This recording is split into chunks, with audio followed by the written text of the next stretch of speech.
Good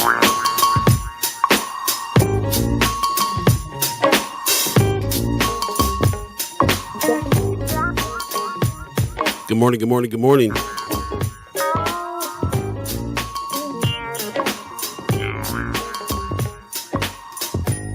Time to get up, get your body moving.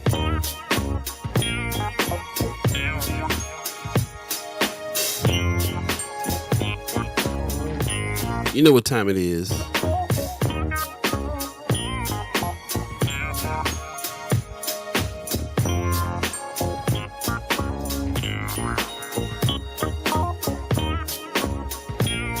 This is First Sky Omaha Radio.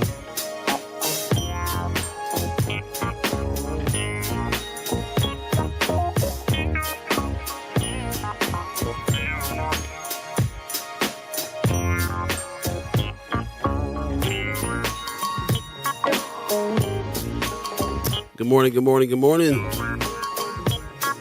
Time to wake on up.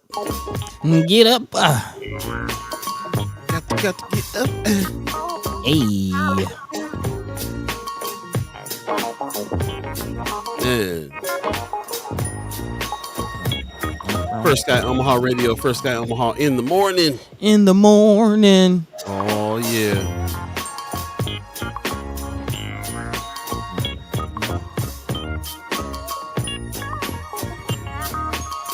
Shout out to the 630 crew. Squad.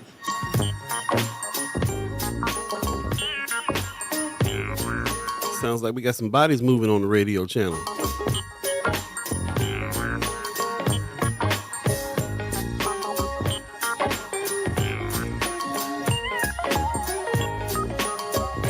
Oh, yeah. Welcome.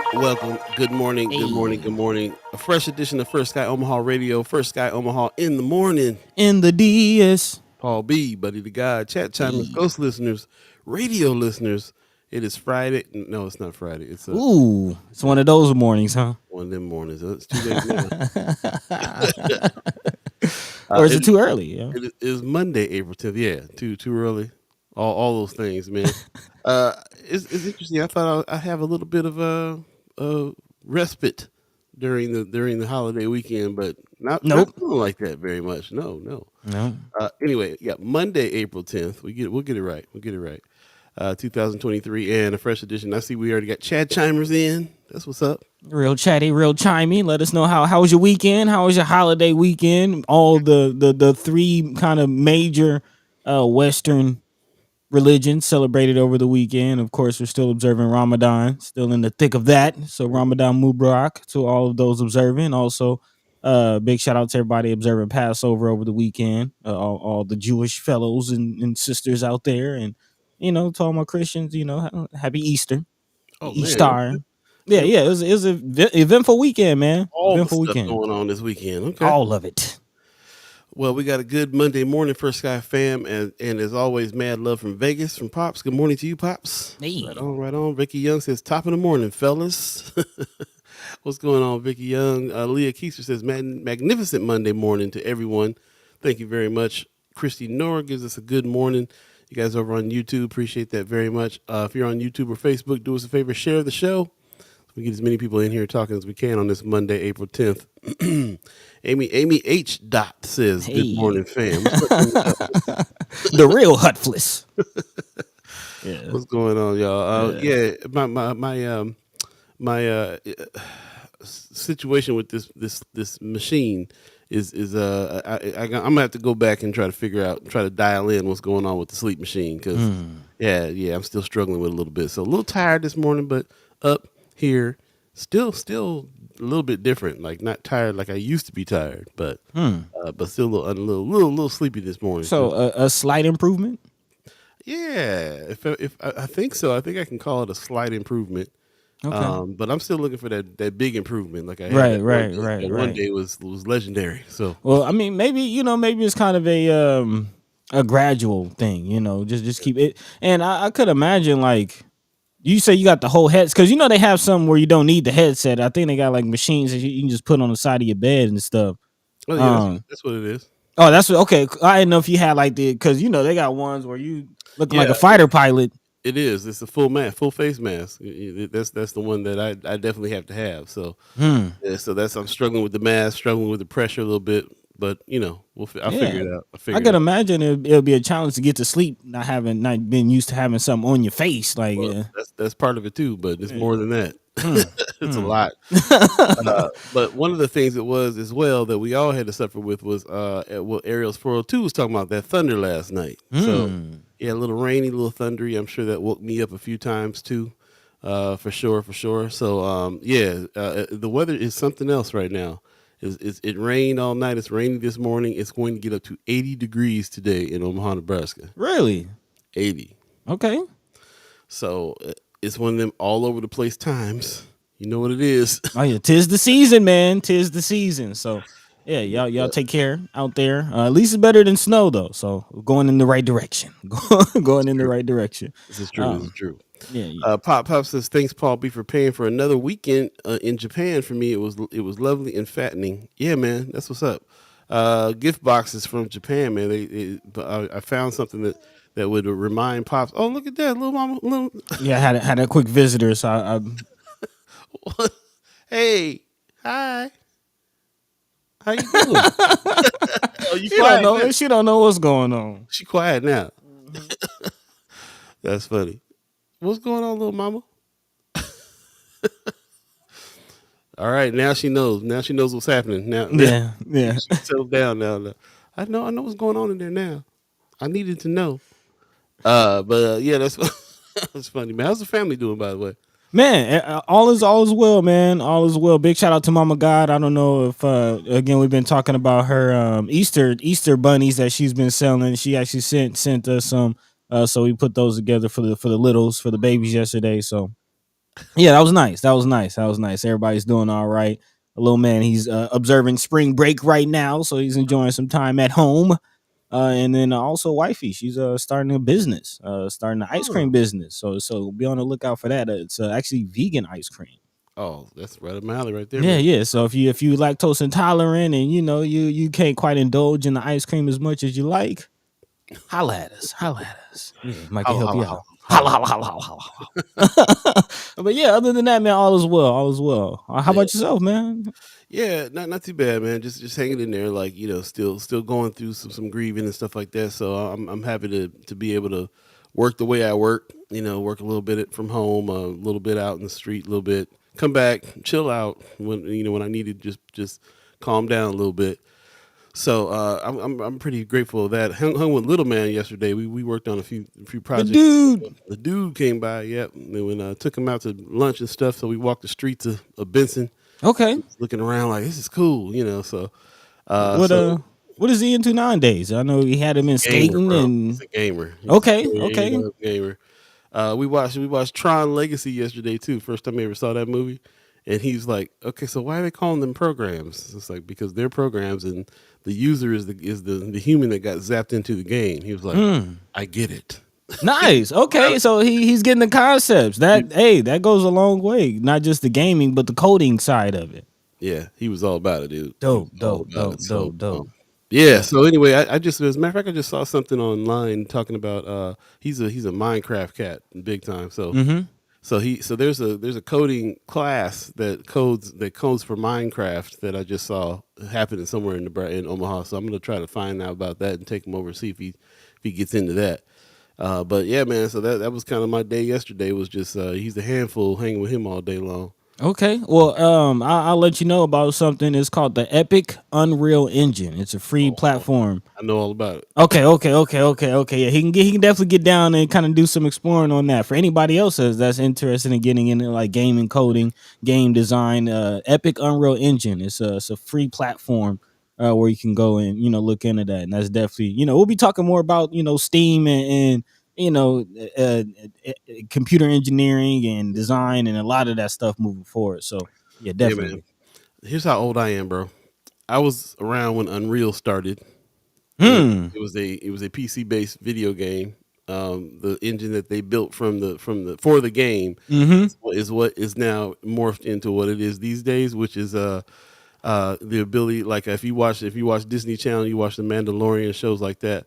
They have they're using Unreal engines to build all the landscapes in the Yeah. in the volume, all those screens. Yep. I remember, like, bro, for real. I always used to. This is back in the day in like the '90s. I used to build computers in order to make computers fast enough for me to play those Unreal games. Really, I remember the Unreal tournaments and like, Tournament, bro. yeah. I remember the Unreal tournaments, man. Straight up, yeah. I was a tournament head for real. Dope.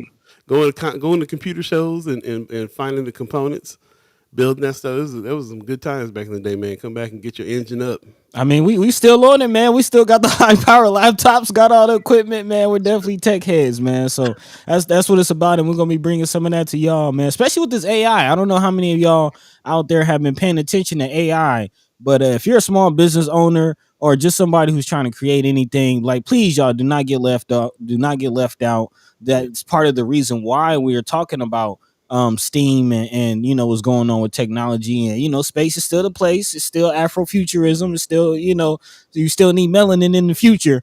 So let's make sure we don't get left behind and see what our creativity can do when we get and understand AI. Man, it's huge. It's huge as far as AI. And we'll actually be talking about how tech and that is impacting the financial industry a little later on in the show. Yeah, The Yeah, man. U.S. government announcing some new tech that they're rolling out. so just to let you guys know too, tomorrow. I'm sorry, tomorrow. Season 6 is really going to be all about how we have built infrastructure in order to get some of these things done that we are talking about getting done, and that has to do a lot with the STEAM and STEM nature of what's going on in North Omaha. Because that's engineering is part of that whole infrastructure situation. So Mm-hmm. we'll be doing a lot of putting those shows together for the STEAM issues that we're or not issues, but the STEAM subjects that we really want to focus on and really kind of show how North Omaha shines with that. Yeah, man. But also with this idea of building that structure. And then season 7 is going to be a lot about the artistry that comes from what it is that we've built as far as the infrastructure is concerned. And we'll be dealing with a lot of AI and AI projects in season 7. So we got Man. a lot of stuff in store, and we can't do it without you guys and your support. So we really, really appreciate you guys doing that. Definitely want to jump back into the chat real quick before we get too far out of it. But Pops, we started explaining about this gift box that I found that Pops loves. Sent him what is this called? Yakusoba? No, that's Ariel's 402 talking. Sent him this box from Japan that has different treats from different regions. And every time Pops gets the box, he opens it up and sees these different regions. And, I went there in this year and went there in that year. So he's going down memory lane with these things. And I did not realize like how extensive trips that you were taking in Japan, how many places that you went there. And that's one of the places I'm definitely trying to go in my life at some point. And definitely check it out. He also says it took me about 30 days to get physically used to the mask and process. Give it some time. Yeah, I'm gonna make it work. It's gonna end up working for me one way or another. Man, yeah, rest is important. Most def. Mark Manner in the chat, YouTube. He says I had to put suntan lotion on yesterday. Sometimes it snows in April, but it should never suntan lotion in April. Yeah, dude. Get yourself something today too. 80 degrees outside, man. Man, yeah. Please be careful, especially you're gonna hop on that bike. Pop said, "Buddy, your daughter's too cute, man. Cutie pie over there." Thank you.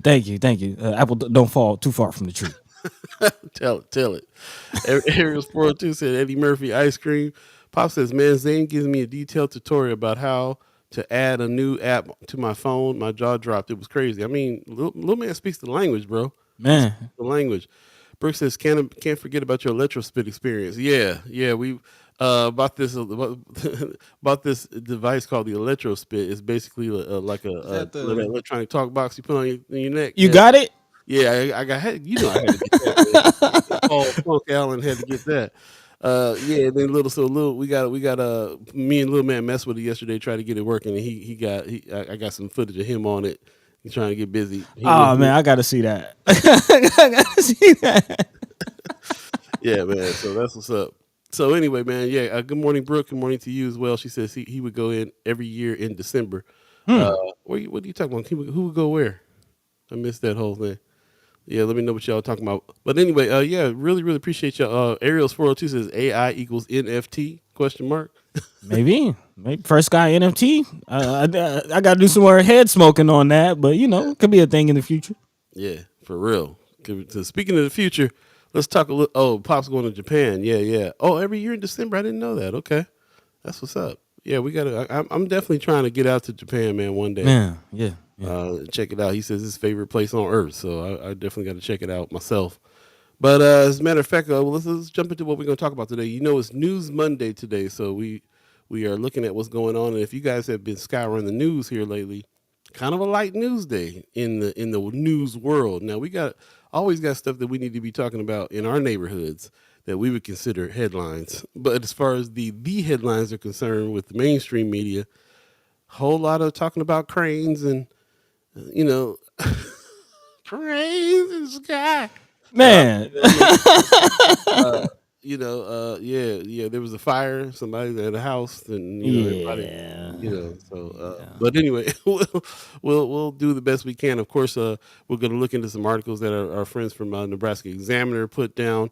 Also at the Reader, man, Chris Boy Bowling got a good article out. We'll go ahead and start talking a little bit about what we're going to be talking about today, if you don't mind. Yeah. Again, News Monday. We will definitely be visiting the partners as Paul just mentioned, but we'll also be shouting out some partners like Big Mama's Kitchen. Big shout out to Big Mama and Big Mama's Kitchen. She'll be getting some love, getting some flowers, or at least Big Mama's daughter will be getting, handling the situation as will be a street named after Big Mama, one of Omaha's matriarchs. So we'll definitely talk about the details there. Also, kind of keeping it positive, the kick off the show will definitely be talking about Autism Awareness Month, which started on April 2nd.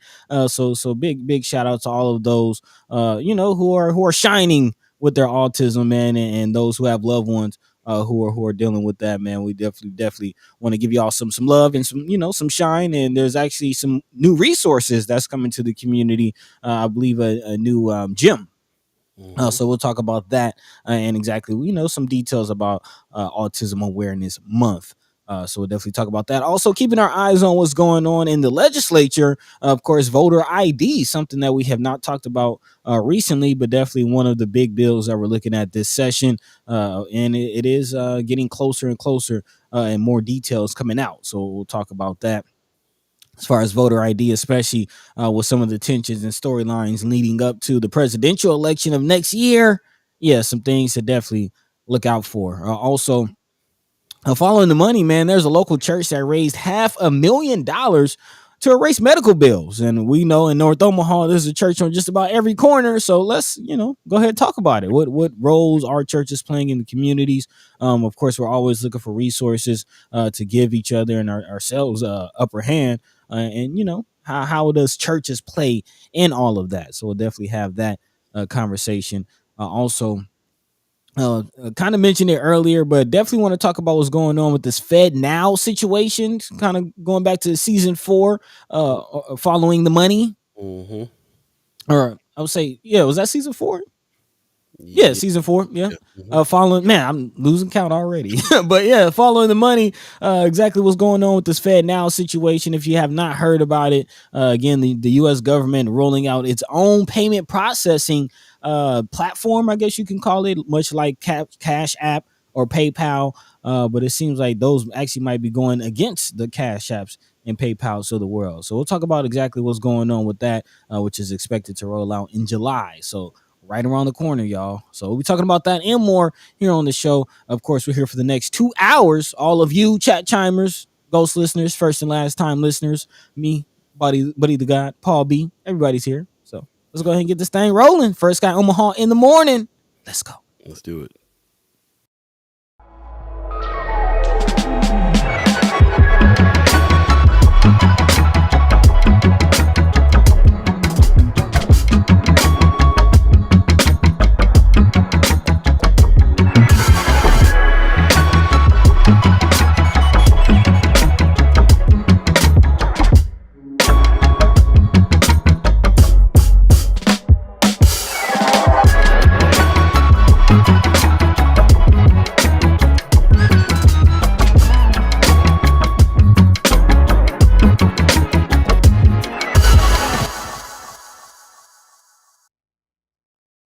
What up? What up? What up? Good morning. Good morning. Good morning. You're listening to First Sky Omaha Radio. First Sky Omaha in the morning. In the DS. Paul B, Buddi3 Da Gawd. Hey. It's all of you chat chimers, ghost listeners, radio listeners. Appreciate the 6:30 crew that got up this morning and moved your body to the music. Appreciate that very much, and thanks for the feedback as well. Shout out to Beth. Oh, listening all the way out in Texas, man. That's what I'm talking about. So, Man. thank you so much for that, and thank you to all of you that are getting up very early on this Monday morning. Let us know how your weekend went, how your holiday went, and everything that you got going on. Are you as tired as I am this morning? Did Easter wear y'all out? What's Man. going on? Let us know what's going on, how your weekend went, and also what's on your mind, your hearts and mind as well, as far as news from our neighborhoods, from our neck of the woods is concerned. We definitely having a Monday news day today that's kind of light in a lot of ways. So, but that doesn't always reflect what's going on in our neighborhoods. There's always big news and big things happening with us that we think is important as well. So we'll definitely be talking about those things and more. Pops in the chat says, yeah, for the first 6 years I went to Japan in summer, winter, 25 trips to Japan in total, 2 weeks Man. each. You spend a lot of time out there, man. That's what's up. Man. So I'm definitely down to go take a trip and see what's going on with Japan. You'll have to give me the rundown of where to go and what to do if that happens. Anybody else in the chat been to Japan? Is that a place that you guys loved as well? Just traveling in general. How much traveling does everybody in the chat chimers do? I've been wondering about that question. It's definitely been a staple in my life. So just Yeah, man. wondering. Yeah, you know what I'm saying. You too, right, buddy? Yeah, yes, sir. Yes, sir. No stranger to hopping on, cloud hopping as we call it. Mhm. No stranger at all, man. I've lived in several places throughout my life, not just Nebraska. And I mean, that's kind of one of the things that you and I bonded over. You know what I mean? As far as our perspective of like, okay, yeah, you got to get out of Omaha. You got to get out of even, you being from Cali. Like, you got to get out of the place that you're from.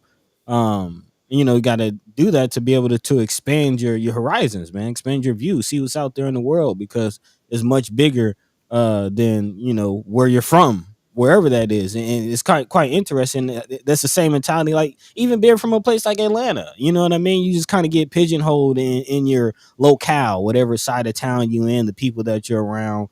Kind of question yourself. Like, it was sobering to find out some people don't in Omaha don't pass 72nd or 90th, like, ever. Man, like, you can live your whole life within a certain few mile radius if you let yourself. So you gotta get out there, y'all. Expand your horizons, see other things. So it's a big world out there, but it's also a small world. So get out there. Yeah, I'm very curious. What are some of the places that you guys that have been to and that has shaped your way of life and thinking? What places have you traveled to that made you expand how it is that you live in Omaha? Let me know if that's on your mind. Amy Huffless, Amy H. Dot in the chat says we had UNO powwow Saturday. I did see that and celebrated my mom's birthday. Okay, Nice, nice. you had a lot going on this weekend. That's what's up. Yeah. How was the powwow? Yeah, I did see some pictures, man. It looked beautiful what they had going on there. I didn't realize they had such a huge powwow happening. I know that we've been a part of the one over at Metro MCC, and they have it's intertribal powwow over there. So several different tribes from all over the Midwest and upper Midwest and stuff comes down for that. But I didn't realize that the UNO had such an extensive one as well. So let us know how that went for sure. And anybody else, let us know how was your weekend, what you did, anything fun, anything important. How was your holiday? Let us know. Appreciate that. Definitely. But yeah, without further ado, beyond the holidays, it is Autism Awareness Month. So let's go ahead and hop in with some good news for the day. Get this thing rolling. Of course, as always, let your mind be free, let your voice be heard. Feel free to chime in to the chat. Let us know what you think about anything that we're talking about or anything that we might not be talking about and you feel like we should. Again, go ahead and make a mention in the chat. And if we have some context, we'll get into it. But without further ado, again, big shout out to everyone involved with this new gym. The headline reads, We rock the spectrum. Omaha gets new gym dedicated to kids on the spectrum. And again, this is definitely something we wanted to highlight as a part of Autism Awareness Month. This new gym for kids on the spectrum opened Saturday out in La Vista. It's called We Rock the Spectrum Kids Gym, which is open to everyone, but the equipment is more specialized for those, again, on the spectrum. It has sensory-based toys, equipment, and suspended equipment with swings. The gym also offers arts and crafts and a fine motor area, as well as a calming room. We Rock the Spectrum's owner said before opening there was nothing like it in the metro or even in the state. Quoted, all the equipment here, everything we have here focuses on sensory input, the large sensory input, which is what's lacking for them. It really opens them up in just a safe place for them to come and enjoy their lives. The gym is open 7 days a week, and again, it is available for everyone, but especially geared towards those who are on the spectrum. So yeah, man, definitely a big thing. Of course, we talk about mental health. We talk about how those who might not be seen as normal, whatever that is, are treated and discriminated against, and a lot of the mental health services and resources that we've been talking about as of recently. Again, you got to have a case. You got to be have some kind of charge to really get access to it. So to see something like this, something nice uh, for everyone, but specifically for those on the spectrum. Beautiful thing. Big shout out to the founders of that. Yeah, I thought that was a very special thing that they got going here in Omaha. Excuse me. I learned a lot about um, kids on the spectrum from one of my best friends who has a son that is autistic, and also working at the Benson Theater. Benson Theater has one of the most inclusive, accessible places. It was built Mm. with that in mind. Like it was built with the whole. We're going to make this accessible to everybody in mind. So I learned about the swing. They got a place in the theater that you can put somebody who has autism in a swing if you need to. Shut sensory down, sensory room. We can kind of transform one of the rooms into a room that they can come to if they get overwhelmed in the theater. So I learned a lot about like what those needs were, and just in my own personal life. So it's really really interesting to see. I think that it's pretty genius that they made this gym.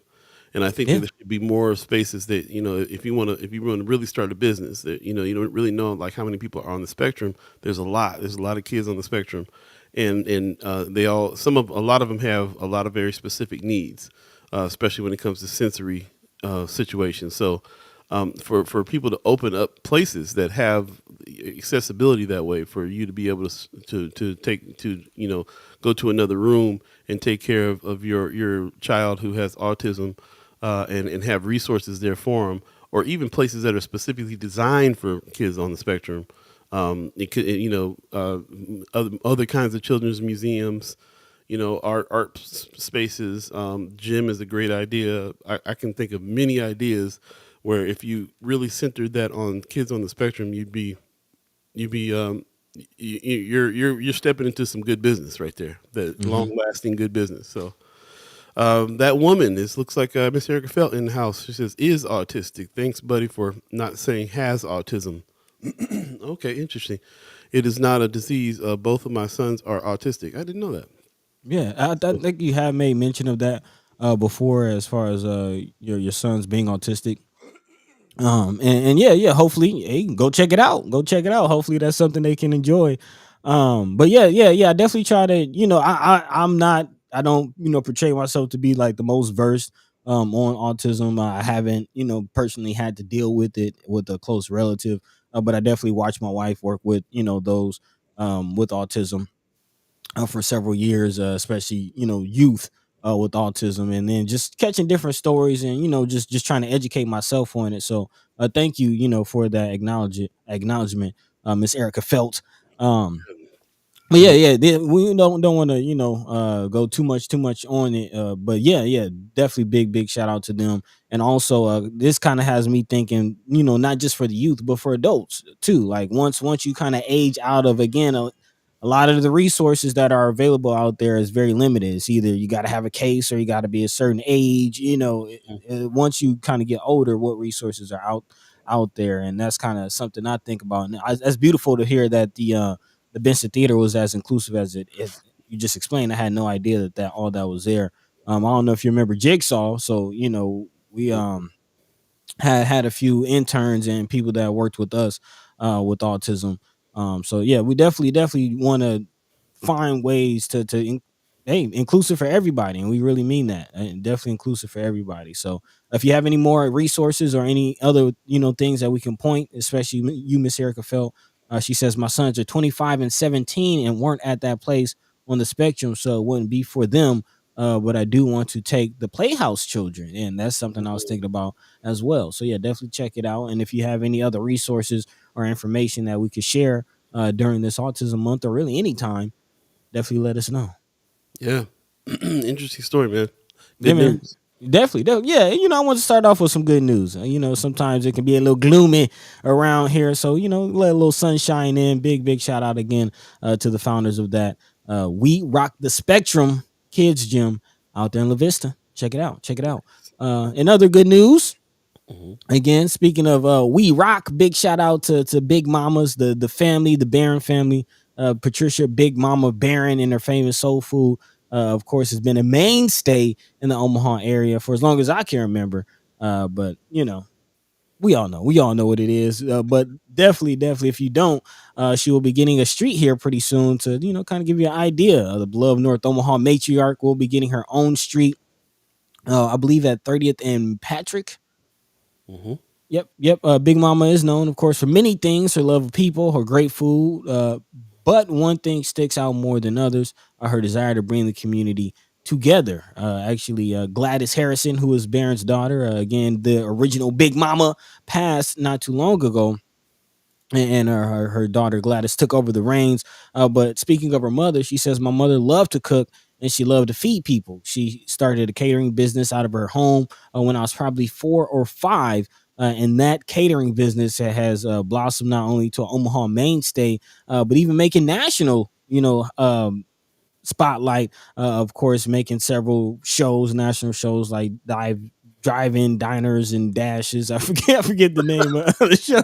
Drive in Damien Dashes. Yeah. You know what I'm talking about. To name a few, man. So big shout out to the Barron family, Big Mama's Kitchen and Catering.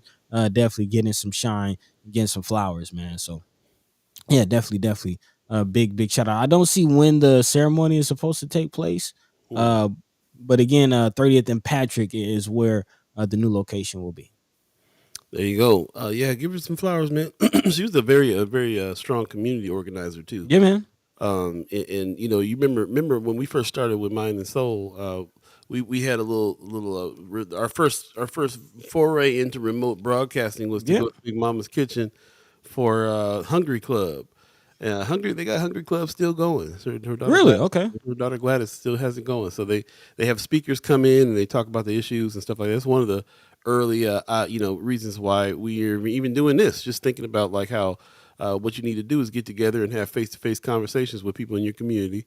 That's what the Hungry Club was doing, and bringing if they had issues, they brought people from the legislature, they brought people all over in business all over to come and speak to the constituents there in the restaurant while ordering food and eating. Is this the next best thing? The first Sky Omaha in the morning is to be Man. eating breakfast with us while we talking. Yeah, So we don't got no food, but we got food for thought though. right. So that's Big Mama's legacy is even further, reaches back even further than food and putting Omaha on the map with the restaurant. She's been a community organizer and stuff for a really long time. So shout out to her and the family. Related to our own Derek Higgins too. He always is telling Yeah, me yeah. about. Yeah, he's always telling me about what she's. I've learned a lot about what she's done through him. So shout out Okay. to Derek Higgins for the info. But yeah, man, I'm glad to see that happening. Glad Yeah. to see Also, that. big shout out to Preston Love Jr., who used to be the one, tapping us in with the Hungry Club and Yeah, broadcast, and then kind of worked as our correspondent a little bit on that. So yeah. Big shout out to that whole scene, man. Yeah. Keep it yeah. alive. So what's up? And Carlos Carr too, man. Carlos Carr used to be the Yeah. cat over there with the microphone trying to capture it all. So that's what's up. Yeah, I forgot. I forgot that was Carlos. Yeah, man. Oh man, big shout out to brother Carlos Carr, who actually kind of helped us, with the start of Mind and Soul. So Oh yeah. yeah, big shout out. But yeah, man, so that kind of does it for our good news. All the good news we get. Huh? Yeah. For the show, I say let's take a quick break, man. Smell the coffee beans. But when we come back, we do have some legislative news to dive into to again some stories that we've not really been paying too close attention to. Most namely, this voter ID bill Also, big shout out again to our partners over at the Reader and Nebraska Examiner that would releasing a few stories as well. So yeah, we'll dive into that. But in the meantime, in between time, Paul B, Yo, yo. take it away. Let's take a quick break. We'll be right back. First Sky Omaha Radio, First Sky Omaha in the morning. In the morning. Yes, sir.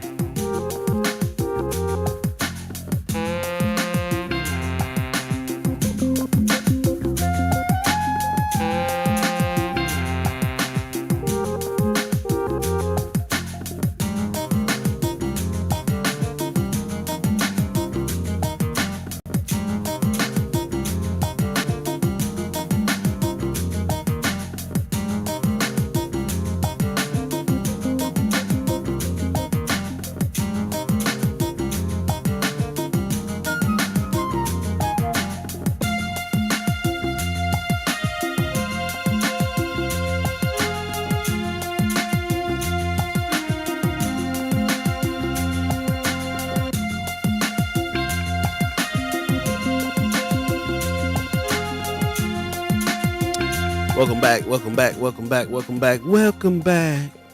Your dreams are your ticket out. Hey, First Sky Omaha Radio, First Sky Omaha in the morning. in the morning. Right. What's going on, y'all? How y'all feeling this morning? What's going on with you? Seem kind of quiet, and I'm feeling kind of quiet myself a little bit. Like it's one of them kind of real pensive Monday mornings out here. So maybe when the weather starts heating up a little bit, then we'll see a little bit more activity just in general. I think that's the case with everything, especially when it comes to what happens out here when the weather changes up. There's a whole new set of stories going on in Omaha for sure. Yeah. Tis the season, y'all. Tis the season. Yep. Anyway, in the meantime, between time, buddy, what's next on the agenda? Man, speaking of tis the season, still in the middle of the session and a lot of decisions and things coming out. But I do want to give a shout out to our partners again at the Reader, specifically Chris Baby Boy Bowling. Just dropped an article again, kind of continuing our conversation as I alluded to a few minutes ago to mental health and some of the resources that are available and not available to everybody, if you know what I mean. Talking about the new mental health facilities and its connection to the need of the justice system. Again, you have to have a case to get access to a lot of the mental health facilities, and a lot of new decisions are still being brought up. And Douglas County Board, reported again by Chris Babyboy Bowling in the Reader, is heating up over a new detail on proposed mental health facility and protests for alternatives. Again, what's being proposed as far as the mental health facilities still lacking, and people are still looking for alternatives, and the county's board members are arguing a former mayor's suggestion and the question of what to do about community health, which has dominated the most recent Tuesday Douglas County board meeting about a proposed facility that could cost up to $60 million. The meeting took place over Zoom, and big shout out to the Omaha documenters who are actually in attendance to document the thing. So big shout out to them and Omaha Reader for getting the details straight from the horse's mouth, if you will. But this location in question will be at 17th and Jackson, which again would go along with the renovations of the county jail that's currently there, with another 2-story structure on the 16th in Jackson Streets area. Currently, the site is the Greyhound bus station. So again, the discussion is to turn the Greyhound bus station into a possible mental health facility. And cost is between $54 and $60 million. And at the Tuesday meeting, Commissioners Marianne Borgeson and Chris Rogers said the county had earmarked about $58 million for the project through pandemic relief funds and the American Rescue Plan Act, which must be spent by 2026. So there is a timeline attached to this proposal. The current proposed timeline gives about 17 months, but then another 23 months to build the structure. So again, another 17 to start construction, and then another 23 months to complete construction.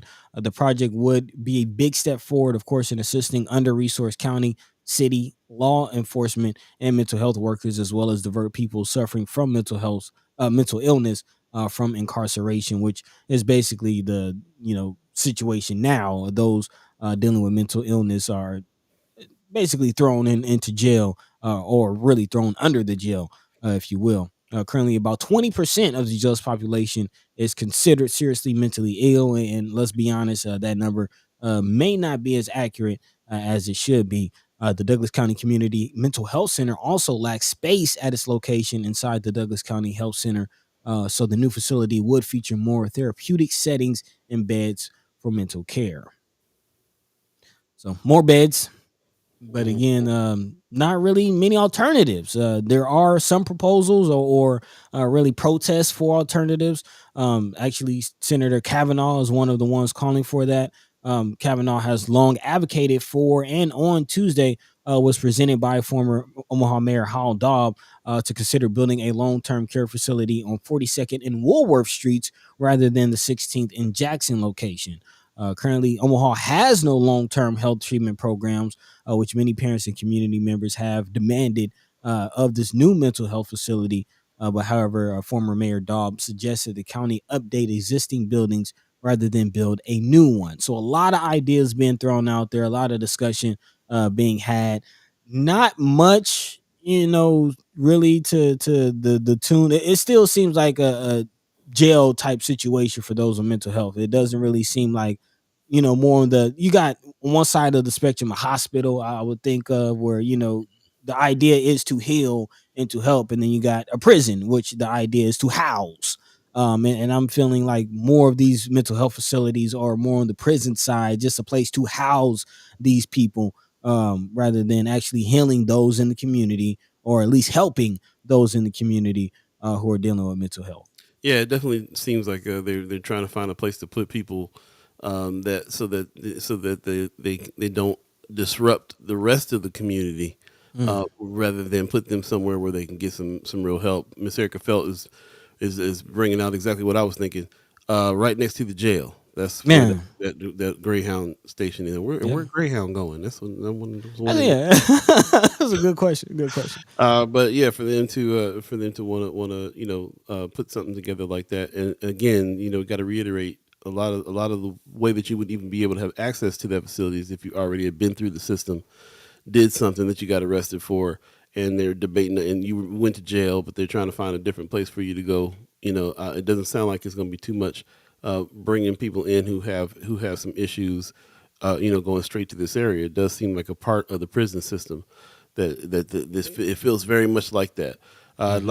I'd like to learn more about it, get some more information on it, but there's a lot of telltale things. There these other suggestions kind of are saying long term facility, which is surprising to hear. We don't have any in Omaha at all. There's no long term facility. There's no facilities that are an offshoot of UNMC or any other of these medical places Man, where you can really go and get some real help. It's all housing, like you said, housing just where to house the people, where to put them away. Very significant that it's right next to the jail, which I think is really interesting. Mr. man. says there used to be a mental hospital on 42nd by the old welfare office. It was cleared out, adding to the house less. Mm. Yeah, that's interesting. So the houseless population that we have in Omaha is one of the direct results of them closing one of the Yeah, mental I health mean, facilities. I haven't really closely dealt with autism, or family members with autism, but I do have two cousins that are dealing with schizophrenia, Mm. and man, it's hard. It's a hard situation to watch, and I can't even imagine, to be in. And I just personally have not been, like, I don't know how to help them, which is kind of the hardest thing for me. And just thinking of how many resources are not available. Really, the only redress that I could think that my family has used, is Baker acting. Using the Baker Act Mm. when there's a situation where the medication isn't working, or and even the fact that you gotta be all doped up. Like, there has to be other resources. There has to be something else out there, rather than drugging somebody up, putting them in a bed, arresting them, treating them like a criminal. But that's what's going on. That is exactly what's going on in Omaha, and it's only getting worse. And actually, Again, big shout out to Chris Baby Boy Bowling. He caught an exchange between Rogers and Kavanaugh at the board meeting that I wanted to quote. Kavanaugh, oh, I'll start with Rogers. Rogers says, it's a low deal to try and bring some kids into a discussion that's really not working. But I guess you have to create a cloud of smoke to get your idea across. Again, talking to Kavanaugh about her comments about the Juvenile Justice Center. He says, and it takes an awful lot of balls to say the country doesn't need the Juvenile Justice Center. But on the other end, you're saying the country needs a bigger space to lock more up. Kavanaugh responded saying, you, Chris Rogers, expanded the ability to lock up kids. Congratulations. Now you're going to expand the ability to lock adults up. Again, kind of echoing the sentiments that this just feels more like a housing situation rather than a helping situation. Dang. And thanks for the clarification. That woman, Miss Erica Felt, saying autism isn't a mental illness. So thank you. That's pretty heavy little back and forth right there. It is, and that's just a piece of it. You might have to check out the documenters. Check out the documenters for more details. I'm gonna make my tea and read this. I find it really interesting to. Right now, I'm kind of going into a little bit of a panic mode. Like, what? We don't have a place to put people who have schizophrenia. We don't have. There's no help for families. There's no support. Like, very little to no support with situations like that. Like, what happens that you got. As a matter of fact, it's taking me back to this this interview I just did with the Sins of the City people on Cat Hughes Network. They're talking about the situation that happened with Nico Jenkins back in the day, and the fact that he's one of the big things is how Omaha failed him. Well, one of the ways is mental health support, and I believe I remember there being some talk about some schizophrenia and stuff there. So you're telling me that really there's no support for families when these situations come up. There was signs of these things with him in particular way back when he was a kid. So what happens when you know that this is the diagnosis? What happens next? You get diagnosed, as having paranoid schizophrenia, and then what happens after that? You just go home. You just go. You know what I'm saying? Like what happens? Where's the support? Where's the support? You wait until something happens, and then you get put in the system, and then you can get some help. And even at that point, what kind of help is it? Because from Kavanaugh's comment, it sounds to me like this is the way to lock them up. That's what it sounds like to me. Where's the help? More beds. Ms. Erica Fell says, when I first got here, I made friends with a schizophrenic Vietnam vet. I had to keep the police off him multiple times. Man, that's really opening my eyes today on that stuff. I'm pretty discouraged about that. I knew that we needed some mental health help in this city and state, but I didn't realize how bad it was. I always make reference to that idea that especially in the Black community, there's always like you got that uncle in the attic or the basement that you keep hidden, but maybe that's because they didn't know where else to play. Where else is the help coming from? Where's the help coming from? I know situations in my family that had that there were some mental health situations happening, and they got put in facilities after being arrested, and then drugged up, and then the drugs made things worse. Oh yeah.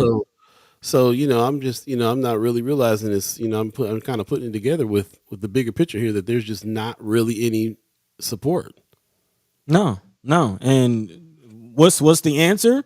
Building more prisons. Again, it's reported that 20% of the prison population is dealing with the mental health illness or issue. I can't help but feel like it's more than that. At least 30, maybe even closer to 50. Especially just dealing with, if you're not dealing with a mental illness after being institutionalized. What is the institution? That's my question. Where is the institution? What is the institution? These beds? You know what I'm saying? That's what it sounded like. That's what it sounded like. And again, they're not they're getting deeper. All I'm hearing about is more and more of these types of facilities. Actually, the Omaha World Herald is reporting that the Mental Health Association of Nebraska is seeking another facility. This time at 4810 Polk Street. This will allow transitional living for parolees. Speaking of those, dealing with recidivism and a institutionalized mindset, there's a proposal to house parolees in an Omaha group home, which the proposal has failed to gain planning board support last week. The zoning already allows for a small group home at that location. Again, an existing duplex at 4810 Polk Street. But several board members have praised the association for helping people return to society, and members voted 7-0 to recommend denial of the rezone request and an accompanying request for a special use permit for that area. And I know, Paul, you are doing some projects on those coming out of prison, recidivism, and some programs that are available to them. But yeah, we definitely have to continue to look at this and get a full picture of what's going on. And mind you, they're building new prisons, and no prison reform has been there. There's no laws or anything changing any of this, really, whether you have a mental illness or not in the prison system. The story that you just brought up made me want to go down this discussion about the planning department, because it opened my eyes to how much control the planning department has on stuff like that. Mm-hmm. The fact that they voted not to zone, not to change the zoning of this particular place. And I'd like to know what's behind that. I'd like to have a documenter sent in on those planning meetings too. What's behind that vote? Why is it that you would not want a facility to be able to house individuals who are coming out of prison, and why wouldn't you want to have that kind of facility there? Was it the people in the neighborhood didn't want it, and they somehow translated that to the people, to the vote, the board? You know what I'm saying? Like, how did this come about? I'd like to know. I'd like to see that. I have to talk to the documenters maybe about sitting in on planning sessions and really see what's going on, because that was eye opening to me that they could make that decision. I actually have an answer according to this article. The rezoning. This is from Eric England, who's the city's assistant director of urban planning. He says the rezone would not comply with the city's master plan, so it did not fit their master plan. Which again, we've seen how they treat things that does not fit their master plan. If anybody has any other ideas, any innovations, any alternative suggestions, it falls by the wayside if it does not fit this alternative plan, which round us back to a question and a conversation we've had on this show in the past.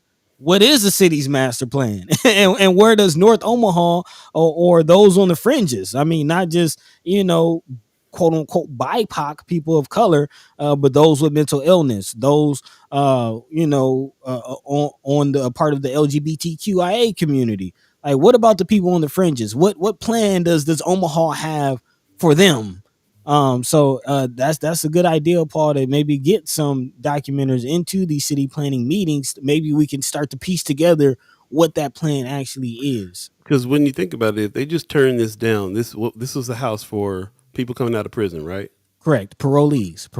Which so that begs the question: if this is not part of the plan to put those parolees there, where are they supposed? Where do they want to put the parolees? Have they set aside a place for the parolees even? What is it? Is there even anything in the plan for parolees? Like, lots of questions when it comes to what the planning department is doing there.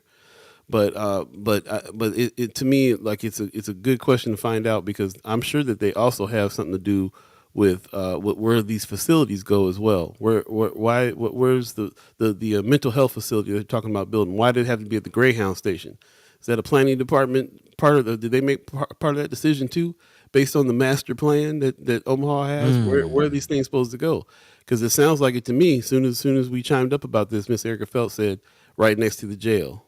So, okay, interesting that you're going to put this mental health facility right next to the jail in a place that already has something. I guess Greyhound's gone or leaving or whatever.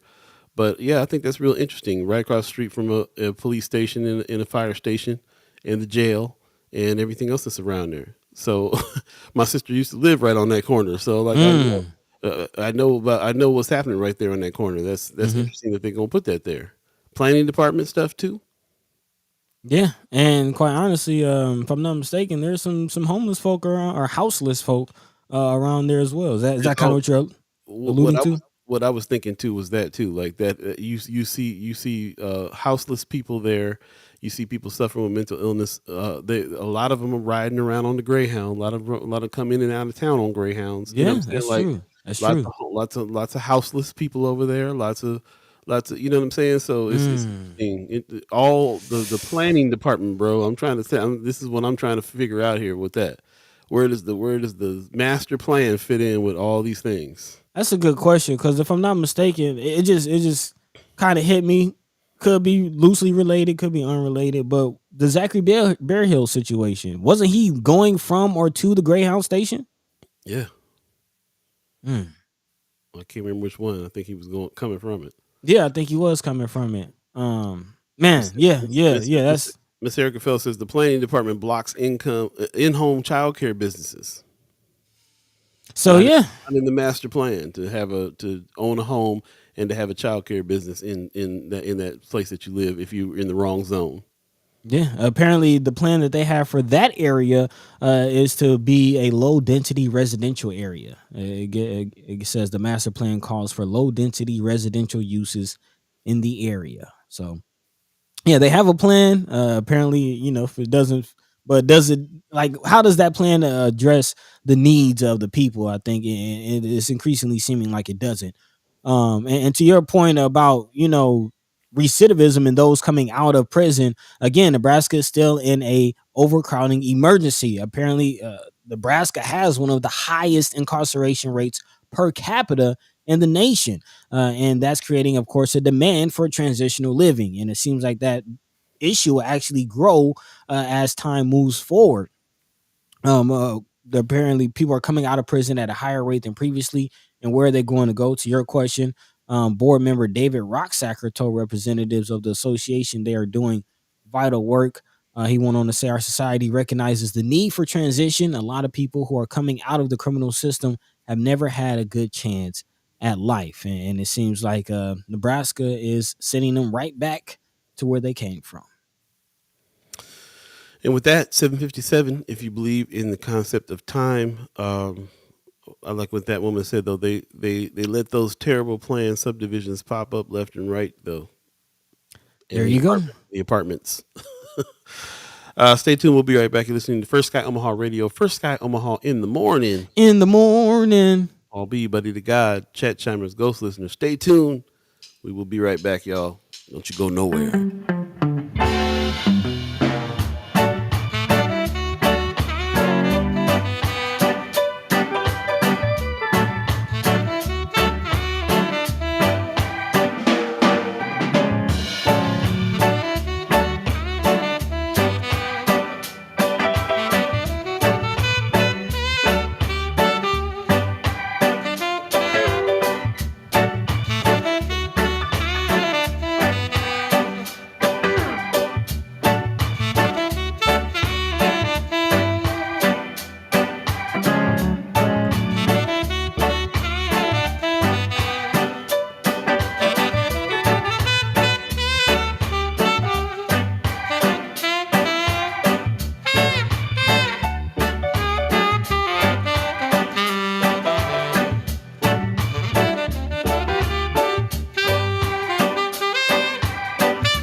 What up? What up? Welcome back. Welcome back. Welcome back. Welcome back. A little scorches music for you, man, because it's getting warm out here. So it's got me thinking about the Okay. beach. Right near the beach. Trying to get right near the beach, man. Shout out to Boogie Jones. Man, so yeah, thanks for everybody who's joining us. Welcome back. First Sky Omaha Radio. First Sky Omaha in the morning. In the morning. I'll be Buddi3 Da Gawd, man. Yeah, man. Boogie Jones gets down, pops. Yeah, man. Yeah, I arranged that band for a band called the Scorchers and put that out 25 years ago or something like that. Long time Hey. ago, man. Hey, good music is good music. Yeah, that's what's up, man. It makes me think a little bit about the island, about the beach. You know, like when I'm trying to like change my mood up a little bit, I think back to tracks that we were doing under that kind of influence. You know what I mean? So that's what's Nice. up.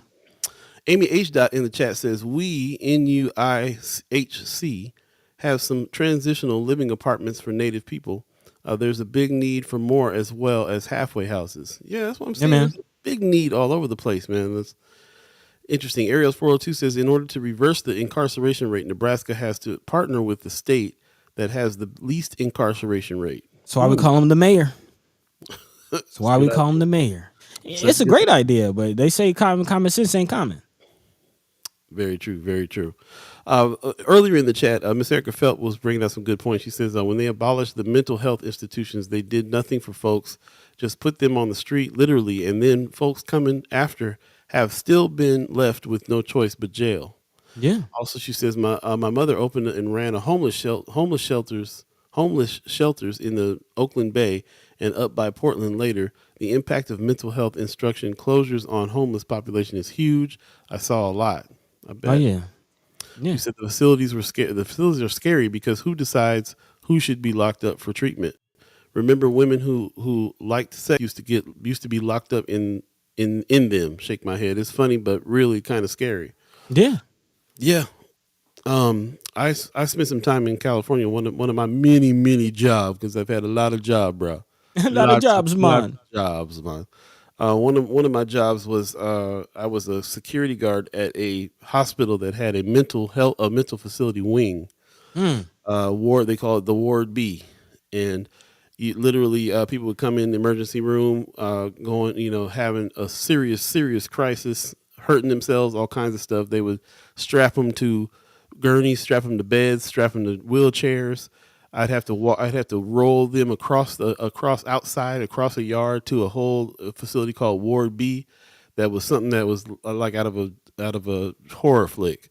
You walk into York, it's all green, it's all dark. The lights are flickering and flashing, and half of them are out. They ain't even changing the bulbs in that mug.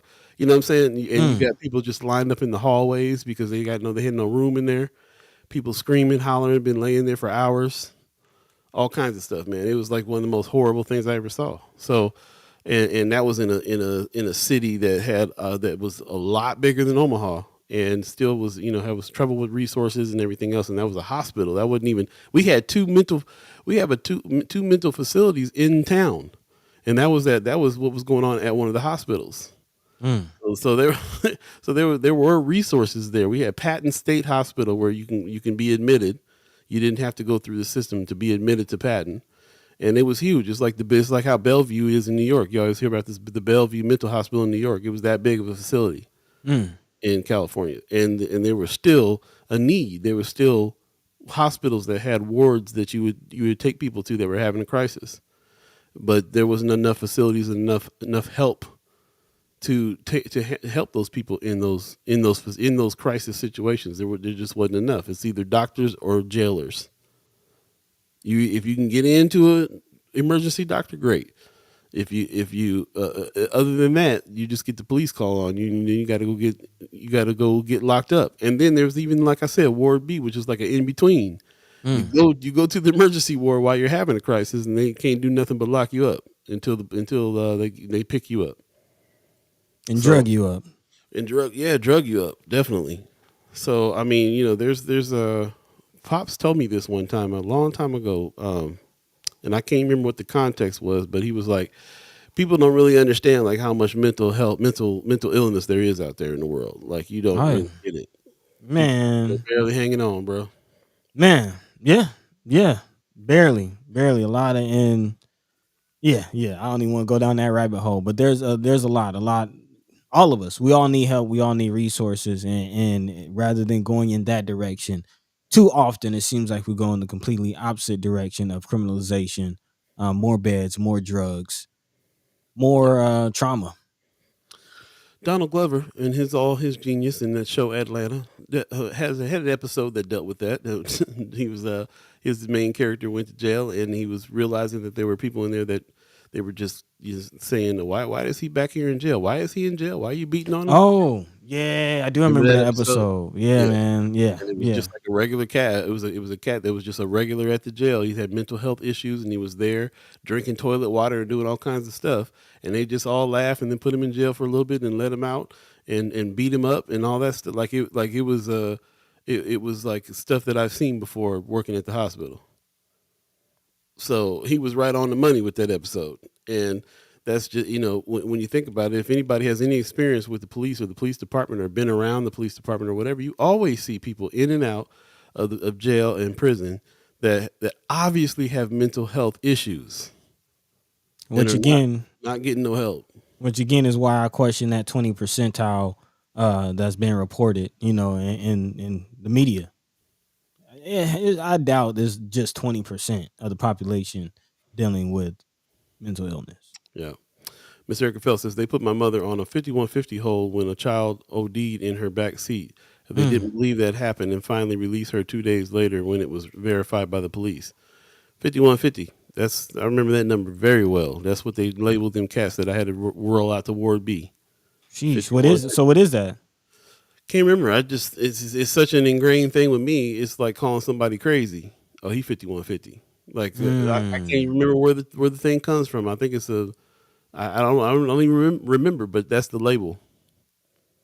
That's the label. Ariel's 402 says, in today's day and age, you take your life in your own hands if you call the cops. I'm calling the fire department. They are trained to save lives, not take lives.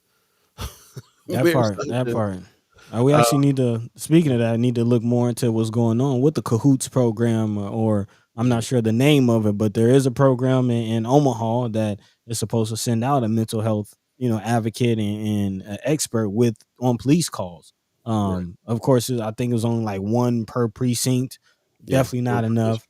But yeah, we'd definitely love to see how, if and how that has expanded. That woman says 5150 is the legal code that allows someone to be held for 3 days psychological evaluation. Must be a nationwide thing. Yeah, police code. Yeah, it is. It is. Man, yeah. Yeah, that's rough.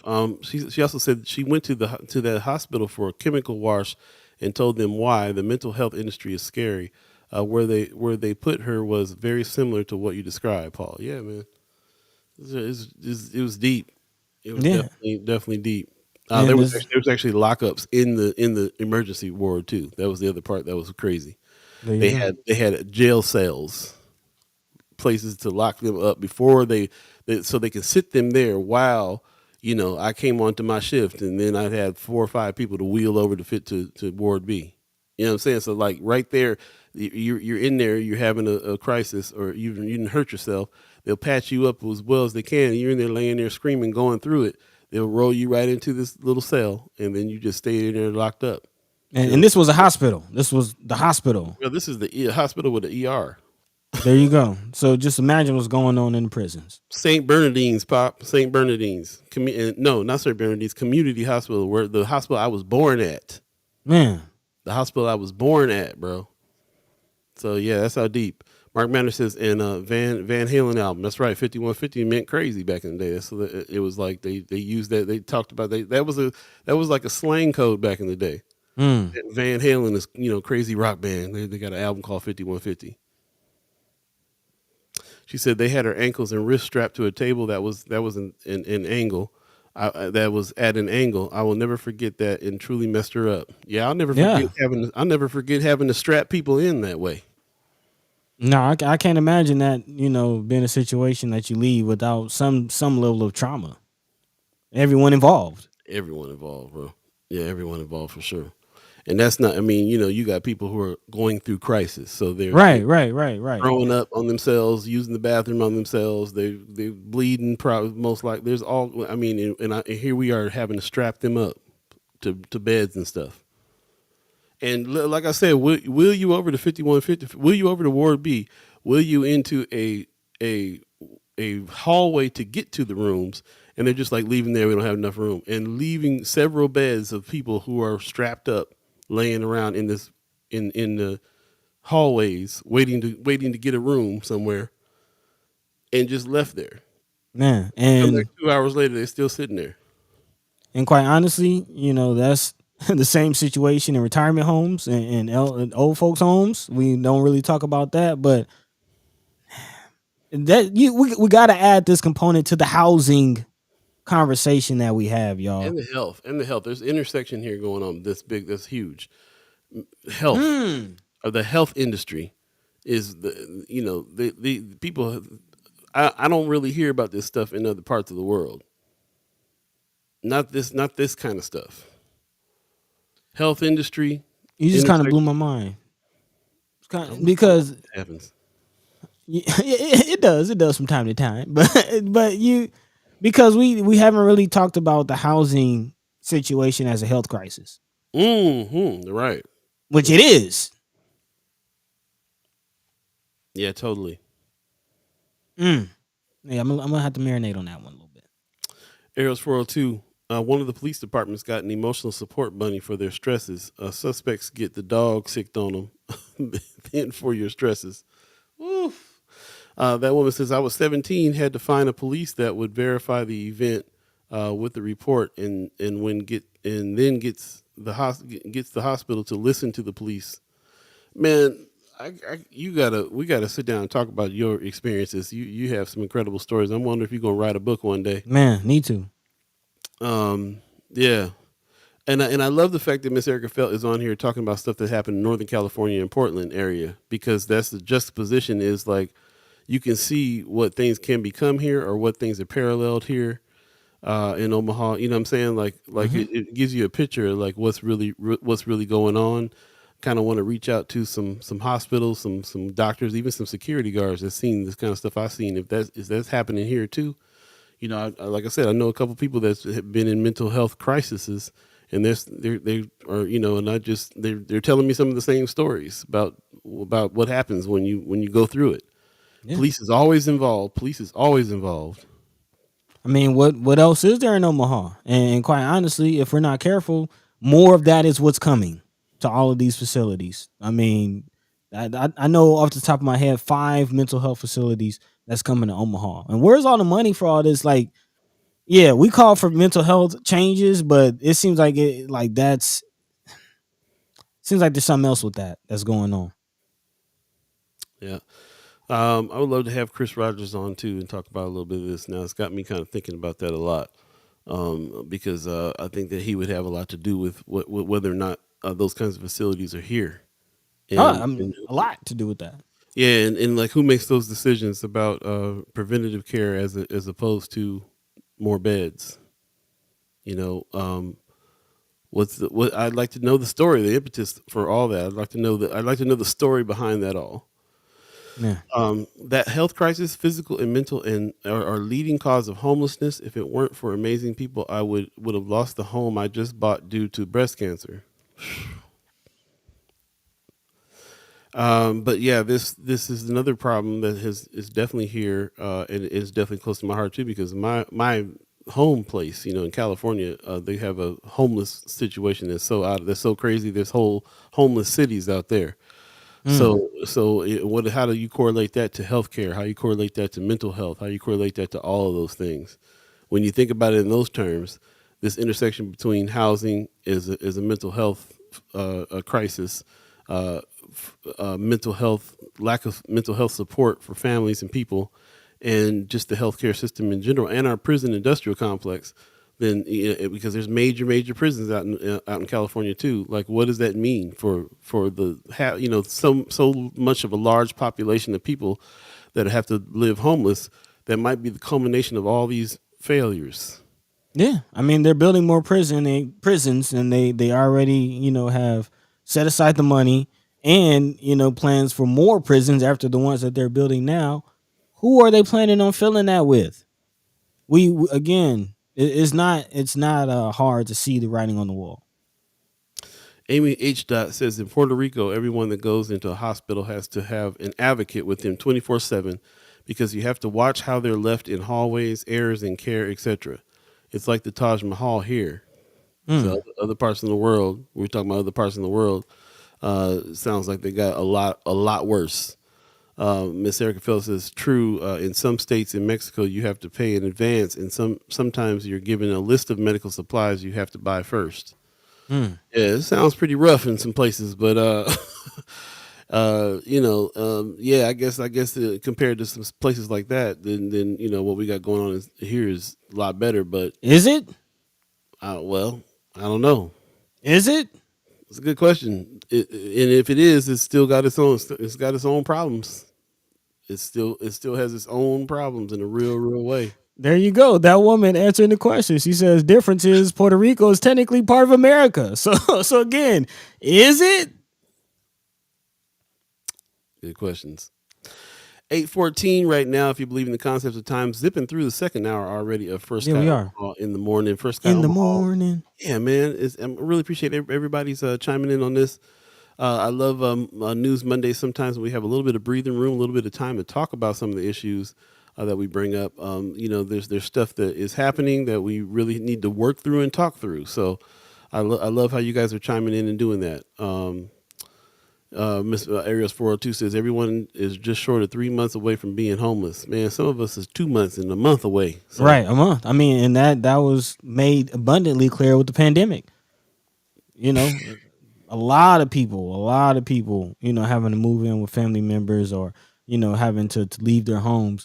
And, a lot of people still about a $500 emergency away. So it's not even 3 months. Actually, it's reported that most people don't have like a month of rent. Like if there's an emergency and somebody, like if you lose your job, the majority of American households cannot make it to the next month. Right. Like they don't have rainy day savings. They have about $500 set aside for those types of emergencies, and usually those types of emergencies cost more than It's $500. not even $500 set aside. It's $500 they got access to. So they got That a part. homeboy they can borrow it from or something like that, or a parent they can get it from or something like that. Like most people don't even have it. Well, hopefully, we're here to try to figure out some ways that can be taken care of. And if you are listening with us, that's what our journey is here, is to keep on learning on how to be able to protect ourselves better. How to watch, like Miss Erica Phil says, watch your money for your money watching you. You know what I mean? Like really try to figure out some solutions. Solutions journalism is part of the kind of journalism that we do here for sure. So posing a lot of questions that we will be addressing and answering and trying to find some solutions to over time. Yep. And also listening to you guys with it too, man. It's learn so much from the chat chimers for sure on all these things. And now it's time to start putting feet on the ground, especially coming up season 6. I can't wait. It's time to like mobilize in season 6 in a big way. So hopefully we'll be able to do that. And I'm glad that we're understanding and learning and understanding what the issues are now, so that we can have that ammunition to be able to fight things or to back things, whatever we got to do to try to make things better for people in our community. It's very important, but it's going to take us not just understanding the problem, but feet on the ground and making something move, making something happen. Yeah.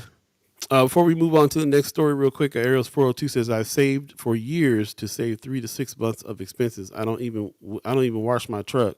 The money sometimes someone else spent on washing their vehicle, I saved. So we got to save it any way we can. Amy Yeah. says, we know that meth use can lead to schizophrenia, right? A lot intercepts in the mental health conversation. Yeah. Yeah, definitely. The drug use too. Like we just ran it down. It was housing, it was the health industry, it was Criminal justice. mental health support, criminal justice, homelessness, drugs. I mean, a lot of these things will wind up with people being like Miss Erica Phil said, houseless because of lack of resources and lack of support. So one thing it makes me really, really grateful for is to have the friends and family that I do, because I feel I may be 2 checks away from being homeless, but I'm still 5 moves away from being homeless, because I can always go crash on somebody's couch somewhere. You know what I mean? So, um, first and foremost, blessings. But man, why do we have to live like that? Where Right. That's the question. That's the question. And hard as everybody working, why we got to live like that? man, and unfortunately, we got to figure it out together. There you go. Let's move on, man. What's going on next on the agenda here? Let's jump into Yeah, something yeah. else. Let's pivot a little bit and jump into some legislative news. Again, it is Monday or News Monday, so I am glad to at least be able to look at some other things. Because again, we've been neck deep in the legislature for the majority of this season.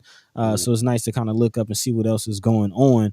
But yeah, kind of turning back around and looking at the legislature, there are some other things on the back nine, if you will, the second half of the session that we should be looking out for. And of course, voter ID is one of the big things as far as just what's going on with that, and especially as we prepare for the 2024 presidential election, which is going to be contentious and historic to say the least.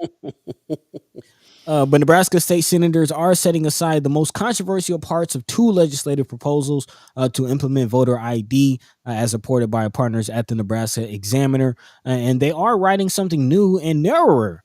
Key senators say the legislature's next proposal to verify the IDs of Nebraska voters will not require a notary to sign ballots by mail, or nor will it propose limiting who gets to vote by mail. Again, voter ID is something that is coming, but the question remains how? How will this be implemented? How is this going to happen? How is it all going to go down? And apparently, there are proposals, both of which were the subject of Nebraska's examiners reporting on the difficulties posed by requiring a notary signature or limiting mail voting for rural, elderly, and low income voters. Some of the things that we've already acknowledged as far as low income voters having to pay for an ID in order to even vote, which ultimately, you know, is qualifies as a poll tax, which is illegal. Also, elderly people being able to get to and fro the DMV to get their IDs. Just a lot of issues and humps with this, and not to mention again the notary situation with those who are voting by mail. Apparently, to address that, 8 senators on the Government, Military, and Veterans Affairs Committee expect to begin meeting this week over lunch to draft the new voter ID bill. That's according to State Senator Tom Brewer, who is the chairman of the committee. He says he hopes the committee can settle on new language this week or next week and vote to send a new committee bill to the full legislature as early as mid to late April. So we'll get a better idea, hopefully, about what that might look like towards the end of this month. But again, ahead of the 2024 election, man, very important part as far as what is going to happen with this voter ID and how hard or easy it will be for us to vote. Yeah. Yeah, they're gonna make it tough, but I'm glad there's some. Seems like there's some little bit of movement in there. A little bit. Some things that we were worried about with it. Yeah. Yeah, and of course the big question that I had is, how is this going to affect the vote by mail? Which you got to know that there was kind of a target with that. Again, one of the biggest tactics used, especially during the pandemic, by Democratic voters was to vote by mail, which caused a lot of commotion and questions about it, voter integrity and things like that. And this bill will address that. The newly revised bill is likely to allow spouses, caregivers, and significant others to verify a voter's identity before a person sends in a ballot. The proposal will also won't try to make wholesale changes to how people vote today. Uh, According to Senator Brewer, legislative bills 228 and 230, among other changes, would have ended no excuse voting by mail for most Nebraskans. So, voting by mail is definitely something that could be possibly changing. Something we'll definitely keep our eyes on, and yeah, continue to report on. A lot of us, lot of us did that vote by mail in the last few important elections, and there was a huge spike in that, huge jump in that, people doing it, before the vote date, getting it in early, getting it in by mail. There was, because there's been so much contention the last few times. There's been threats of violence and all kinds of stuff at the polls, and a lot of people didn't want to go, so they took the mail vote by mail option. Because that's what happens if you are a person that's out here voting unpopularly, then a lot of times you feel a little fear about that Mm-hmm. because of the way that the people position is threatened. And once again, in Donald Glover's genius, he's covered this in another Atlanta episode where he kind of showed what happens when sometimes some of those good old boys would come over there and mess with people at the polls, trying to intimidate them by sitting around in their trucks with their guns and so on and so forth.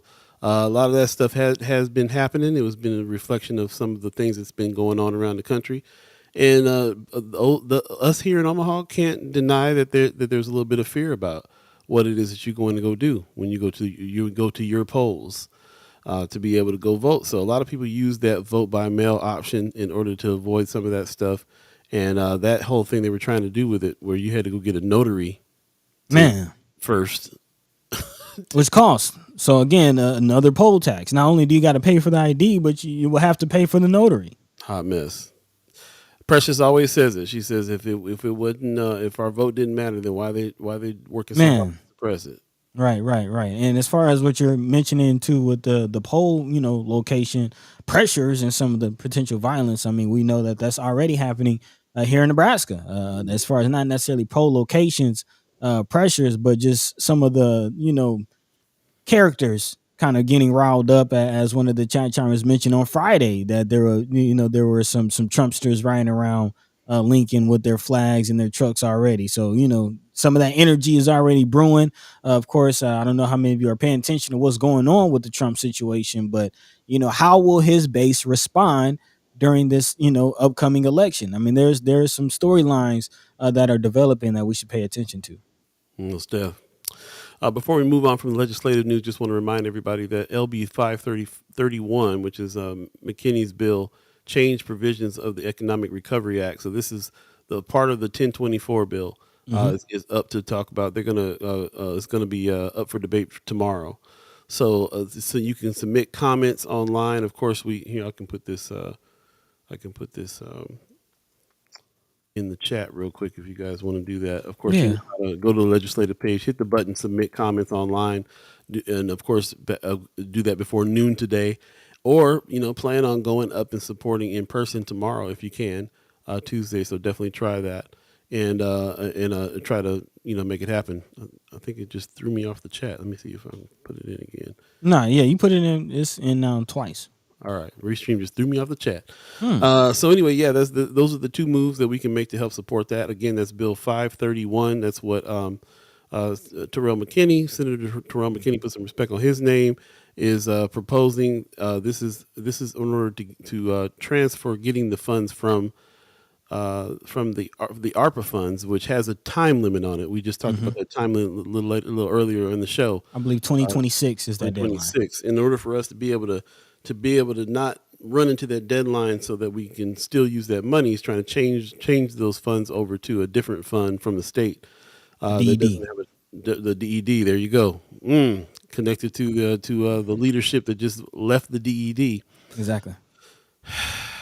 We still want to help him push for this 531 because it's a good idea. We don't want to run out of time using this $335 million that's coming to North Omaha. We don't want to run out of time just because of all the bureaucracy and everything that's going on here, trying to get things going, and especially with the filibuster and everything that just happened. We haven't even been able to discuss 1024 or 531 or get to any of these things quite yet.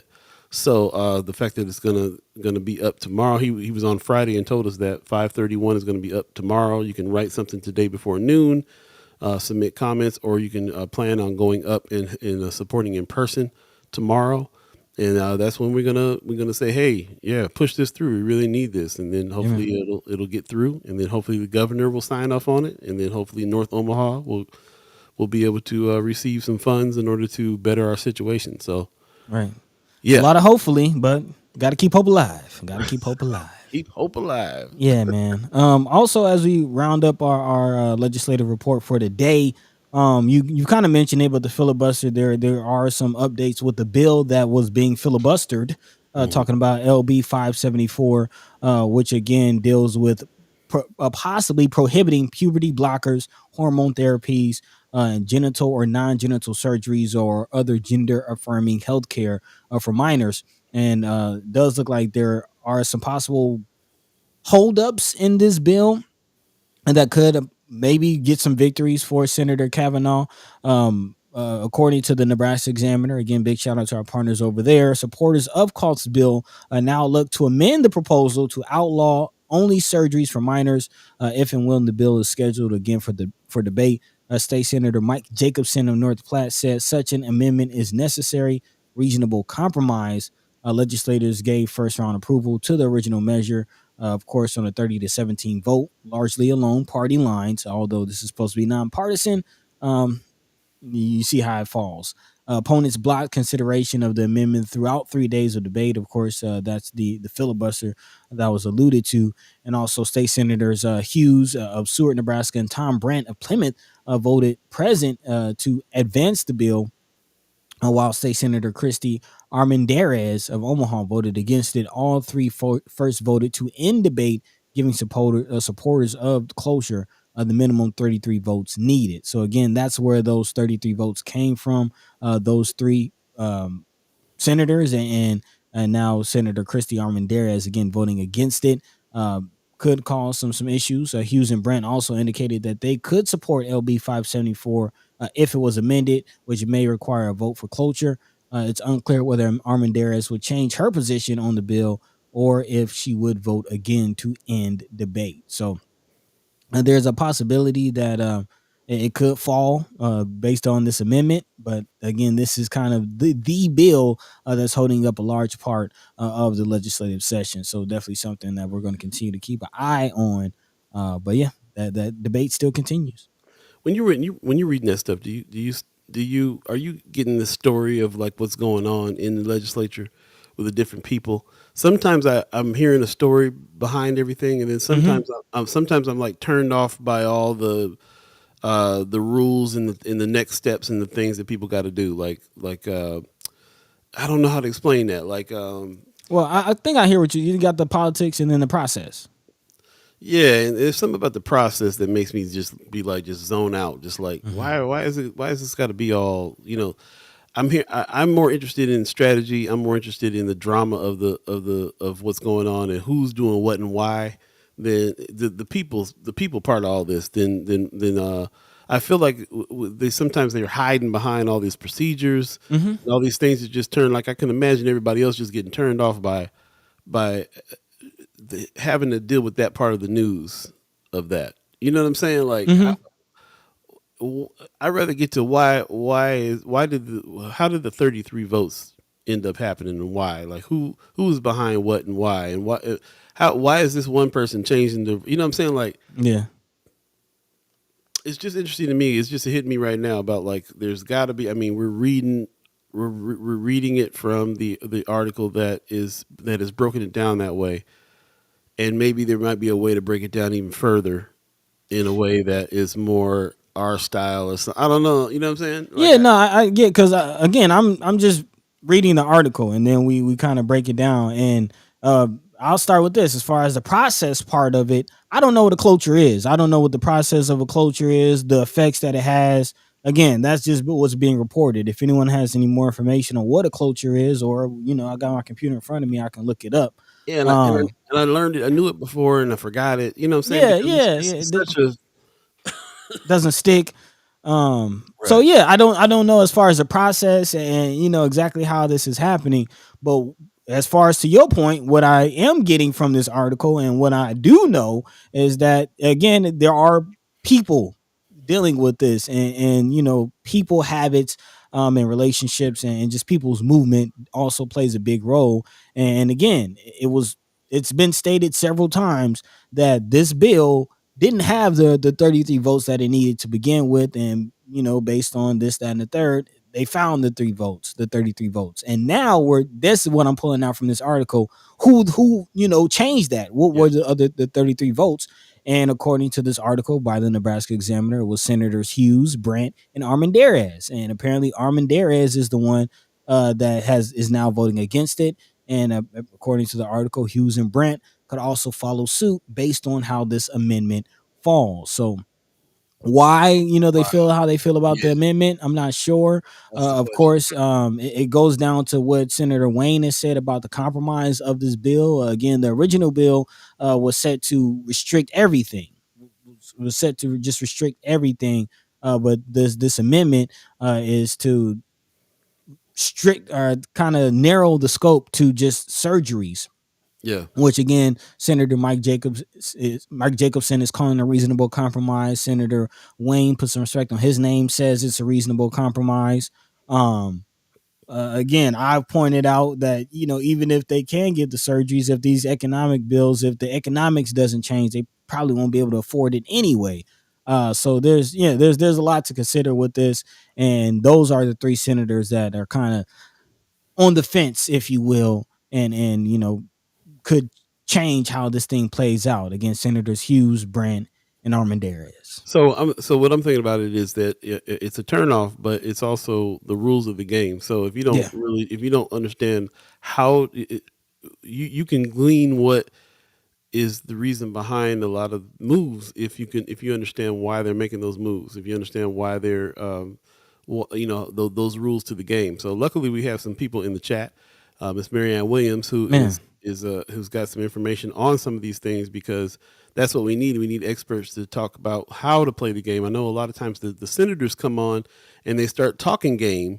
They talk about what they did because of the game, and sometimes even when like especially when I'm talking to Justin Wayne, sometimes Senator Wayne sometimes will go into the strategy, assuming I know the rules of the game first, and then I got to play catch up trying to figure out the rules so that I can understand that strategy. Marianne Williams says, Good morning to you. Thank you for coming on YouTube." She said the cloture vote to end debate was the real vote. Mm-hmm. 33 votes required. Only simple majority required for vote on the bill. If Armendariz wanted to stop the bill, she would have to say she would have been no on culture on cloture. Cloture ends debate to love to I think she lead means to, move. to move the vote. Okay, cloture ends debate. That's what cloture does. Ends debate to move the vote. Cloture is 2/3 majority. Okay. The bill is a simple majority vote, which is 25. Okay. Still a little confused, but getting there. So, Brianna Full says cloture votes are taken after a bill has been debated for the max time allotted. If a bill is debated for the max amount of time, it means more votes are required than a simple majority. There you go. Okay, so that's where we are on this, and that clears it up a little bit more about what's going on with this particular bill and for the filibuster situation and so on and so forth. Because a lot of our question is, are we going to be able to get to other bills, other things being talked about? But I think I understand more about what's going on as far as this process, and maybe even more about why Senator Kavanaugh may have filibustered a bill that possibly could not have had its 33 votes. It seems like the whole point of the filibuster was to push it to the max time allotted, so it would need to have that 33 rather than the 25. Mm-hmm. Yeah, that's what I'm saying. The strategy, man. You don't know the strategy until you know the rules of the game. You got to learn the rules of the game first. And Right, right, right. rules of the game is the turnoff, but right, right, gotta right. know. But you got to know it to play the game. And Yeah. Marianne Williams coming in with some more clarity. She says if a cloture vote fails and bill has reached max debate, the bill fails. So again, those three senators, and particularly Armendariz, it kind of hinges on her. As it's sounding like if she votes for the cloture, then it moves to a vote, and then they could possibly have the 33. Or if the cloture fails, then the bill fails. There you go. There you go. All right. Thank you for that information. We'll definitely keep on searching it out, pondering it, and listening to it, and figuring it out so that we can understand how to translate it. Yeah, man. I think that's a lot of the reason why people in our neighborhoods, especially, a lot of people in our culture do not get down with this stuff because until they learn the rules of the game. They learn the rules of the game, then I feel like any game that you learn the rules of, you start going all out. Mm-hmm. You can start seeing strategies and stuff like that. So the more that I understand about the situation in that area, the more I understand some of the stuff that like brother Wayne is doing. Senator Wayne Yeah. is in there playing the game strong, and even going back and learning about like what Ernie Chambers was doing and why. So yeah, interesting stuff for sure. We'll I'll definitely. I'll kind of liken it. The example that's kind of jumping on my mind is sports, like Mhm. basketball. You got some people that's out there playing, the opponent that's in front of them. They're just kind of in the thing, just doing kind of mostly moving off instinct and training and what they know about the rules of the game. And then you got people like LeBron James and Ernie Chambers, who's not playing against the opponents. He's not playing against any other senators. He's playing against the game itself. Mm. Ernie Chambers, that's why Ernie Chambers can get to a I'm your God, because I'm not worried about y'all senators. I know the game to where I can get done with what I need to get done and dictate what I need. I can move the game and dictate and control it because I know the rules that much. That's what Well, LeBron James does. well, I'll tell you what. With that kind of analysis on this, then what's going on in Tennessee is really popping up in my head because there's Mm, been a whole lot of game changing, mm, a whole lot of moving of the goalposts mm. that's gone down before. In order that ended up with these two brothers, the two Justins getting expelled. Yeah. But now the world is now seeing where Tennessee has moved the goalposts and tried to change the game and change the rules on them and all kinds of stuff. And so now they're talking about reinstating them. So that kind of brings me to that part too, because man, if you think we got problems in our legislature, think about what's going on in Tennessee right now. They have been changing rules in order to jam these brothers up. Yeah, but like I said, good news on the horizon on that. I don't know if you have that. Yeah, I That got it ready. yeah, man. Let's talk about that real quick because I definitely want to make sure that everybody keeps up with this one. This is one of those world news events. Man. Everybody's paying attention to this. Yeah, I mean, talking about playing the game. The two senators, again, if you have not heard, Representatives Justin Jones and Justin Pearson of Tennessee, again, last week were suspended or expelled actually from the House after acknowledging protesters. I mean, that's really all they did was acknowledge protesters who were staging a protest for gun laws outside of the House, and their mics were cut off. They continued to speak and they were expelled. And now, as Paul mentioned, there is a possible route for them to make their way back to the House. So there are local meetings that could pave the way for the representatives to return to their posts in the Tennessee state legislature, at least temporarily. Again, Jones and Pearson, both of whom, of course, are quote unquote black, were voted out of the Tennessee House on Thursday for their actions that took place in response to deadly shooting in Nashville. Some 130,000 voters in heavily black districts are currently without representation, effectively disenfranchised completely due to this move. Representative Gloria Johnson, who was the other representative that assisted these brothers in speaking out against the shooting and laws that effectively help those types of situations. She's of course white and also led the protest, but survived her expulsion by just one vote.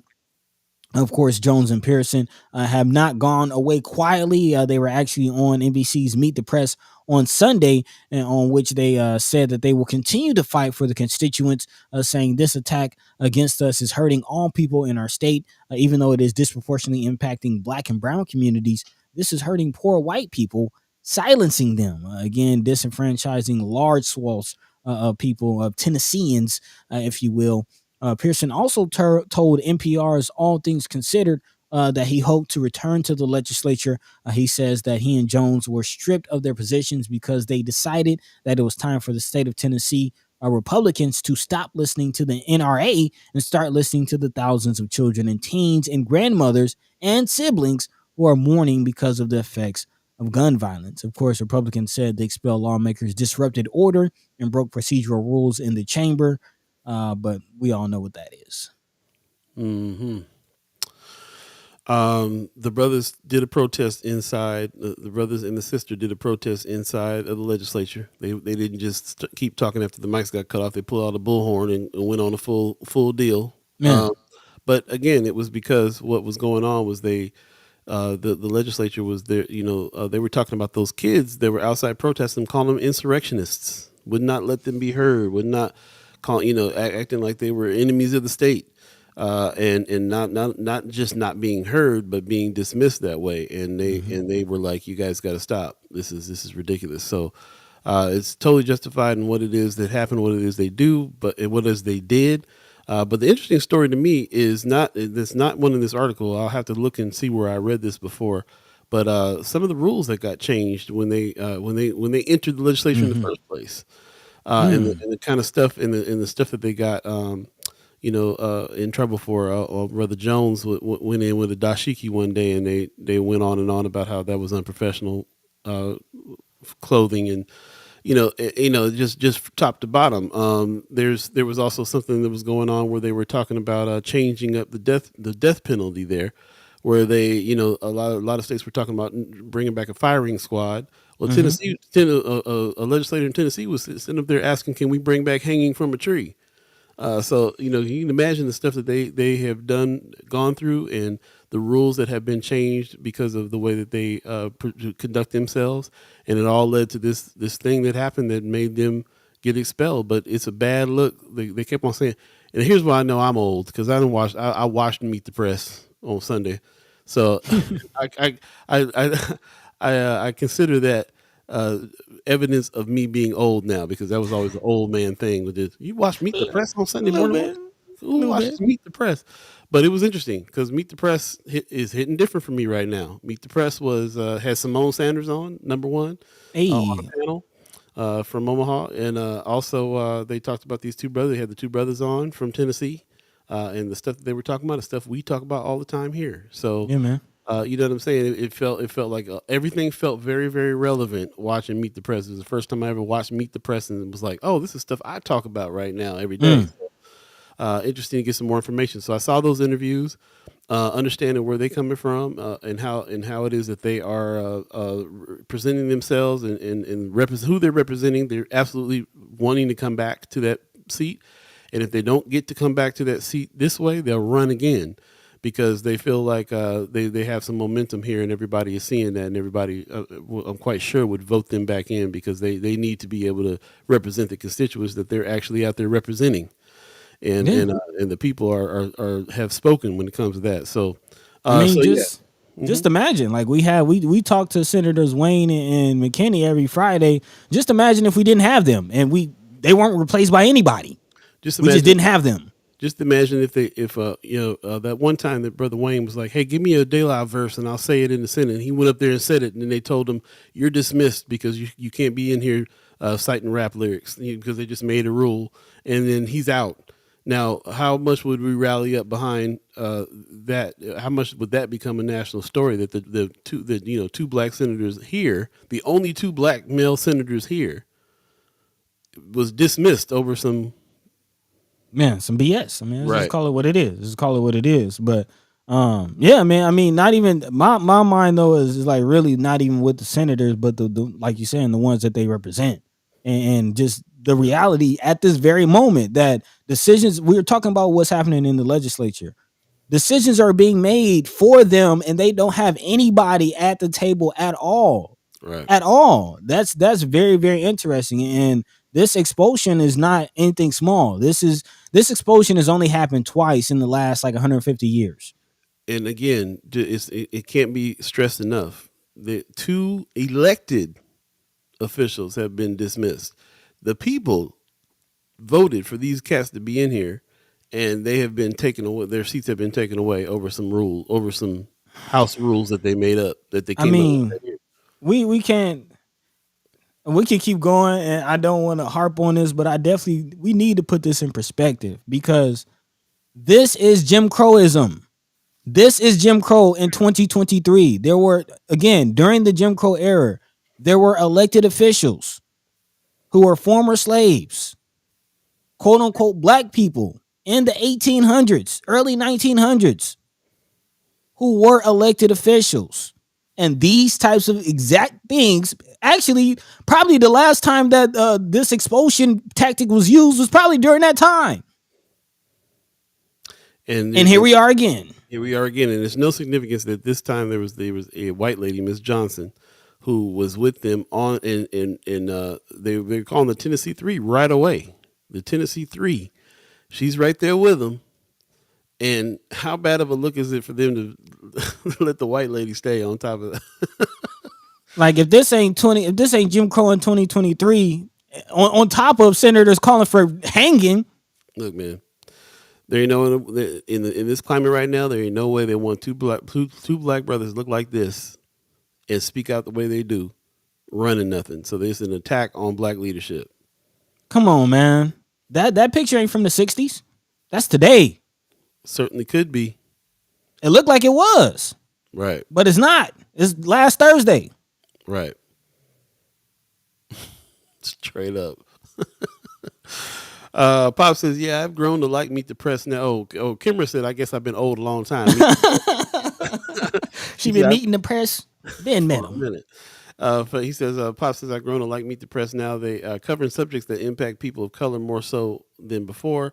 I also think the host is better." Okay. There you go. Brother Knight in the house. Good morning on YouTube said, "Not just Jim Crow. It's I'm white and I say so." Yeah, white supremacy, man. Big time. So yeah, interesting stuff, and we're gonna keep talking about it because I can't. The parallels here are just incredible to me. Like just I mean, Tennessee is on one in a big way. It's I have to give Nebraska that we don't feel like I don't feel like we're that bad. Yet, again, according to Pillin, he's putting people in place to enact other Republican agendas that are we seeing in other Republican states. Tennessee is a Republican state. What agenda? What is he trying to bring to Nebraska? Not to mention, I just read somewhere that Nebraska has been watching all the southern states doing what they're doing and following a lot of suit. So it's not, we even got one of the two black senators that we got. His name is Justin. I mean, they might be like, we have a Justin. What can we do? Yeah, Gave us a solution for our Justin problem. Keep an eye on it. Keep an eye on it for sure. 8:51 right now. If you believe in the concept of time, you want to go through a little lightning round, a couple of things that we yeah. I mean, we were pretty much hit all the things, man. We're doing good today. Moving through again. I know you kind of said it was going to be a light news day, but I feel like we've talked about it quite a bit, man. So big shout out to all the chat chimers for sticking with us. And really, before we get out of here, I only have a handful of stories. Kind of wanted to follow the money, if you will, a little bit as we wrap up here.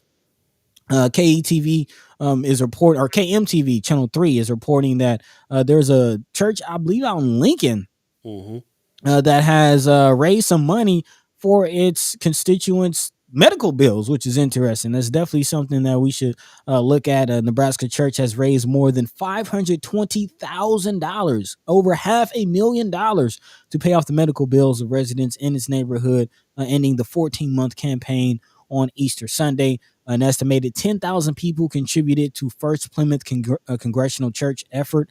That's according to the Lincoln Journal-Star.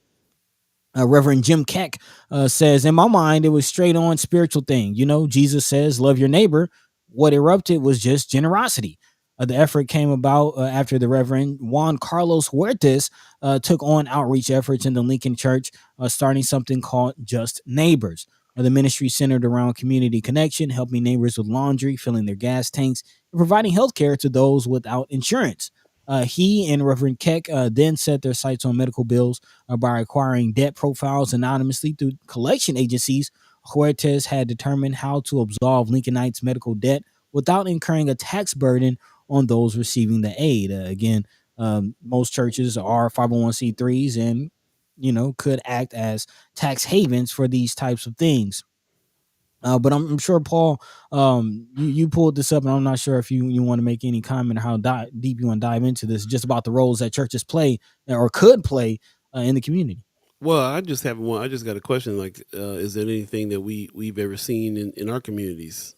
Like you said in the beginning, church on every corner in North Omaha, especially. Anybody been raising funds for their members for that kind of help?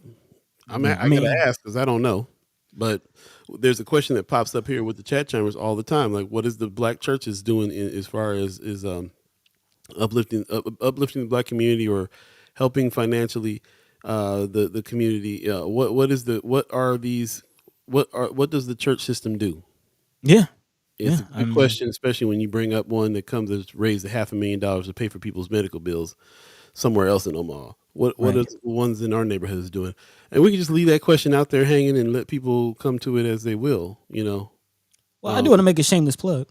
Oh, go ahead. Okay. You know about my documentary, man, Pulpits to Politics. Mm. Yeah, award. Hey, I got, ring my bell a little bit. Award winning documentary, AP award winning documentary about that very thing. Again, I went to school in Florida, Tallahassee to be exact. In Tallahassee, there was Reverend Kensington Steele, who was contemporary with Dr. Martin Luther King. And again, we're talking about, what's going on in Tennessee and Jim Crowism and the 60s. And, to help us as a people get through that, the church was one of the central locations, like a lot of community organizing, a lot of planning.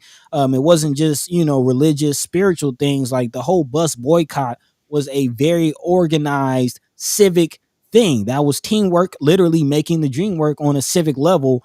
Talking about the bus boycott, and it was leaders like Kensington Steele, Martin Luther King Jr. That again used their churches as places to secretly plan that stuff. Is that still going on? Quite honestly, my experiences from churches, the only fundraising efforts that I've seen are for new buildings. I'm just saying, I've never really been a part of a church or seen a church try to pull together resources to um man knock off people's medical bills. I I'm mean, not saying they're not. I just haven't yeah, seen it. yeah, right. Yeah, that's I'd like to see it. Pulpit to politics. Pulpit to politics definitely Coming looks soon at. to a first Sky Omaha channel near you. Hey, Stay hey, tuned for that. hey. So yeah, let's move on from there. Definitely something that we want to keep our eye on. Like I say, this is an ongoing situation, an ongoing discussion that we have. What is the black church community doing in the black neighborhoods? Like what's going on with that powerful arm of the neighborhood? What's going on there? We'd like to see. Man, Um, yeah, that woman. yeah, Yeah. I'll post a link in the chat. What you doing? Post? How we gonna have them bring them to the channel if you gonna just give the film away? See. This is the reason why we broke 2 months away from being homeless, houseless. Arrows Oh 426. man. I think the church in the community votes Republican. Yeah, Mm. that's what I'm saying. I think that there's a lot of state dollars that go to the churches in order to squash down how much they are organizing that way I wonder these days. why. I And wonder I gotta tell why. you, man, this whole church is a tax haven thing. They ain't gonna last. They're gonna start Nah. charging you. They're gonna start making churches pay taxes, and there's gonna be a whole lot of churches that fall by the wayside because of it. I mean, think about how that would impact, property taxes and things like that.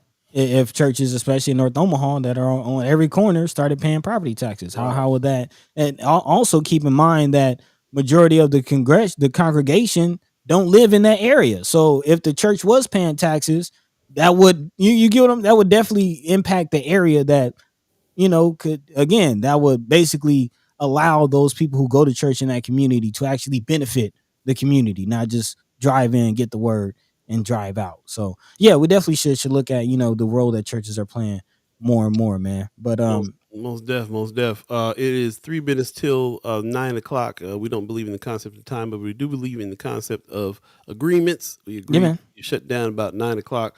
We'll have to come back and talk about this Federal Reserve situation here. This FEDNOW. We'll talk about that coming up Wednesday show when we will bring on Miss Kimmer Snipes and Precious McKesson. Put some respect on their names. Definitely can't wait to speak to them. I always look forward to that every single week. But lots to follow the money on for sure. Still, there's a couple little haps that I definitely want to get to before we get out of here. Real quick, I did see Amy H. Dot talk about the join us for legislative 101 facility. So this is April 12th, 9 o'clock. Nebraska Urban Indian Health Coalition, which is where Amy H. Dot is doing her business right now. This is making your voice heard. So I like the idea that they're going to do some legislative 101. They're going to, just what we were talking about a little earlier, man, learning about the game, learning about how this stuff works, and learning about the rules there. So good work that the Nebraska Urban Indian Health Coalition is doing. She also talked about facilities that they have, that they're halfway houses and stuff they're putting together for our indigenous population. So lots of good work there. Definitely check out the Nebraska Urban Indian Health Coalition, and then see what they got going on there for sure. And then of course we can't forget about the Street Scholars that's coming up April 15th. Mark your calendar for that. It's definitely 5 days from now, we got this is going to be a very, very important situation here, a very, very important discussion and gathering at the Malcolm X Memorial Foundation, the Malcolm X Visitor Center, 3448 Evans Street. And it's brought to you by the Lewis brothers, Chrome Lewis, Leo Lewis, and Brother Kasim over at BFF. These are some people that are really boots on the ground, dealing with kids, dealing with gangs, dealing with coming from those areas and knowing how to do some get just help in those situations, knowing how to help. When you come from a situation, you can help a situation out a lot better because you have a better reference than people that did not come from that situation. So they're going to have ex-bangers there and victims. They're going to have 8 guest speakers. Lots going on with this. There's going to be some real, when we talk about what's going on with our kids and the violence in our community with our kids, and I think about brothers that are trying to do something about that for real, feet on the ground, boots on the ground, going for it. These are the brothers that I think of right here. So I would say support this. Definitely come check it out. Hear what's going on. Learn some things. Listen from the guests. There's going to be a lot of information that's going to be there talking about stuff about what you can do if your kids are out of control. There's a lot that you can learn from these things here. So definitely go check them out. And again, this April 15th from 2 to 4 at the Malcolm X Visitor Center. Check it out. Most definitely street scholars in the house. Man, making it happen. It's going to be impactful for sure. So big shout out to those brothers for pulling that together. Yeah, absolutely. Appreciate everybody that jumped into the chat here. It is 9:00 right now. Definitely want to get out of here on time as best as we can this time around. Appreciate that. Appreciate everybody's comments, everybody that came in today. Share the show if you haven't. If you missed parts of the show, you can watch it in its entirety. Just go to the YouTube channel or the Facebook page and check that out. And if you have ideas and things that you're seeing in the news that we need to talk about, definitely continue the conversation over at Friends of First Sky Omaha. It's a group page on Facebook. Join it and follow the rules there, and let's have some discussion over there as well. There you go. Meantime, between time, buddy, you got some words for the people? Man, big shout out to all the chat chimers, all the ghost listeners, first and last time listeners. We appreciate, love, and thank you as always. And yeah, man, big shout out to you, Paul, man. I definitely appreciate and enjoy being able to do this with you, 3 days a week. And whatever else we chop it up about and get into, man. So, many more adventures to come. So yeah, definitely appreciate you, man.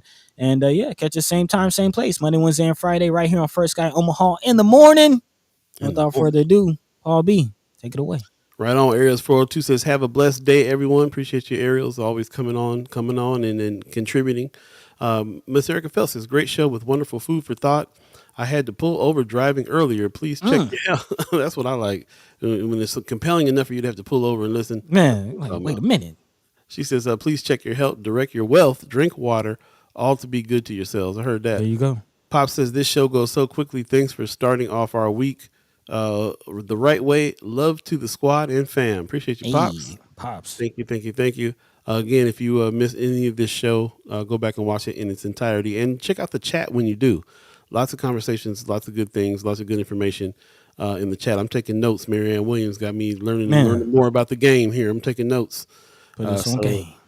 For sure. So we will see you Wednesday when we'll have on Precious McKesson and also Kimera Snipes. Put some respect on their names. Doing big things, leaders in our community in big ways, and we learn a lot from them as well. And they're also feet on the ground, boots on the ground, making it happen, being in the places where they need to be at in order to bring us back the information. So we can't look forward to speaking with them and everybody else that joins us. So tell a friend. Love to talk to more of everybody in our community and get on the same page. Also want to give a thanks to the Omaha tribe elders for allowing us to be on this land and speak while we're here. Also, thanks to our elders for allowing us to speak before them.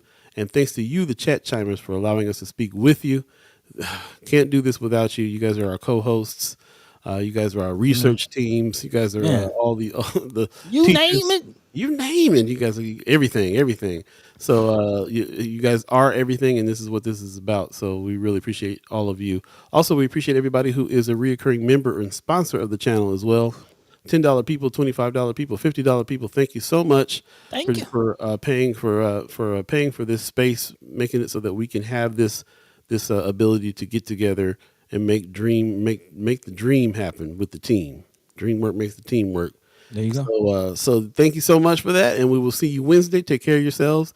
Enjoy this nice 80 degrees that we're about to get out here in Omaha. Ooh, same here. It's gonna be 80 here today too. So yeah, get outside, y'all. Get outside. That's right. We outside. Let's go. Hey, we outside.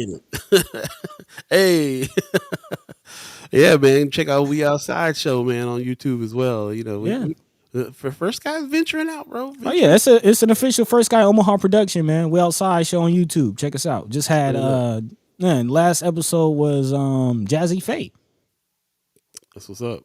Yeah. Jazzy Faye. That's crazy. Man, giving some actually some stories about chilling with, because you know his dad was a part of the Barcades.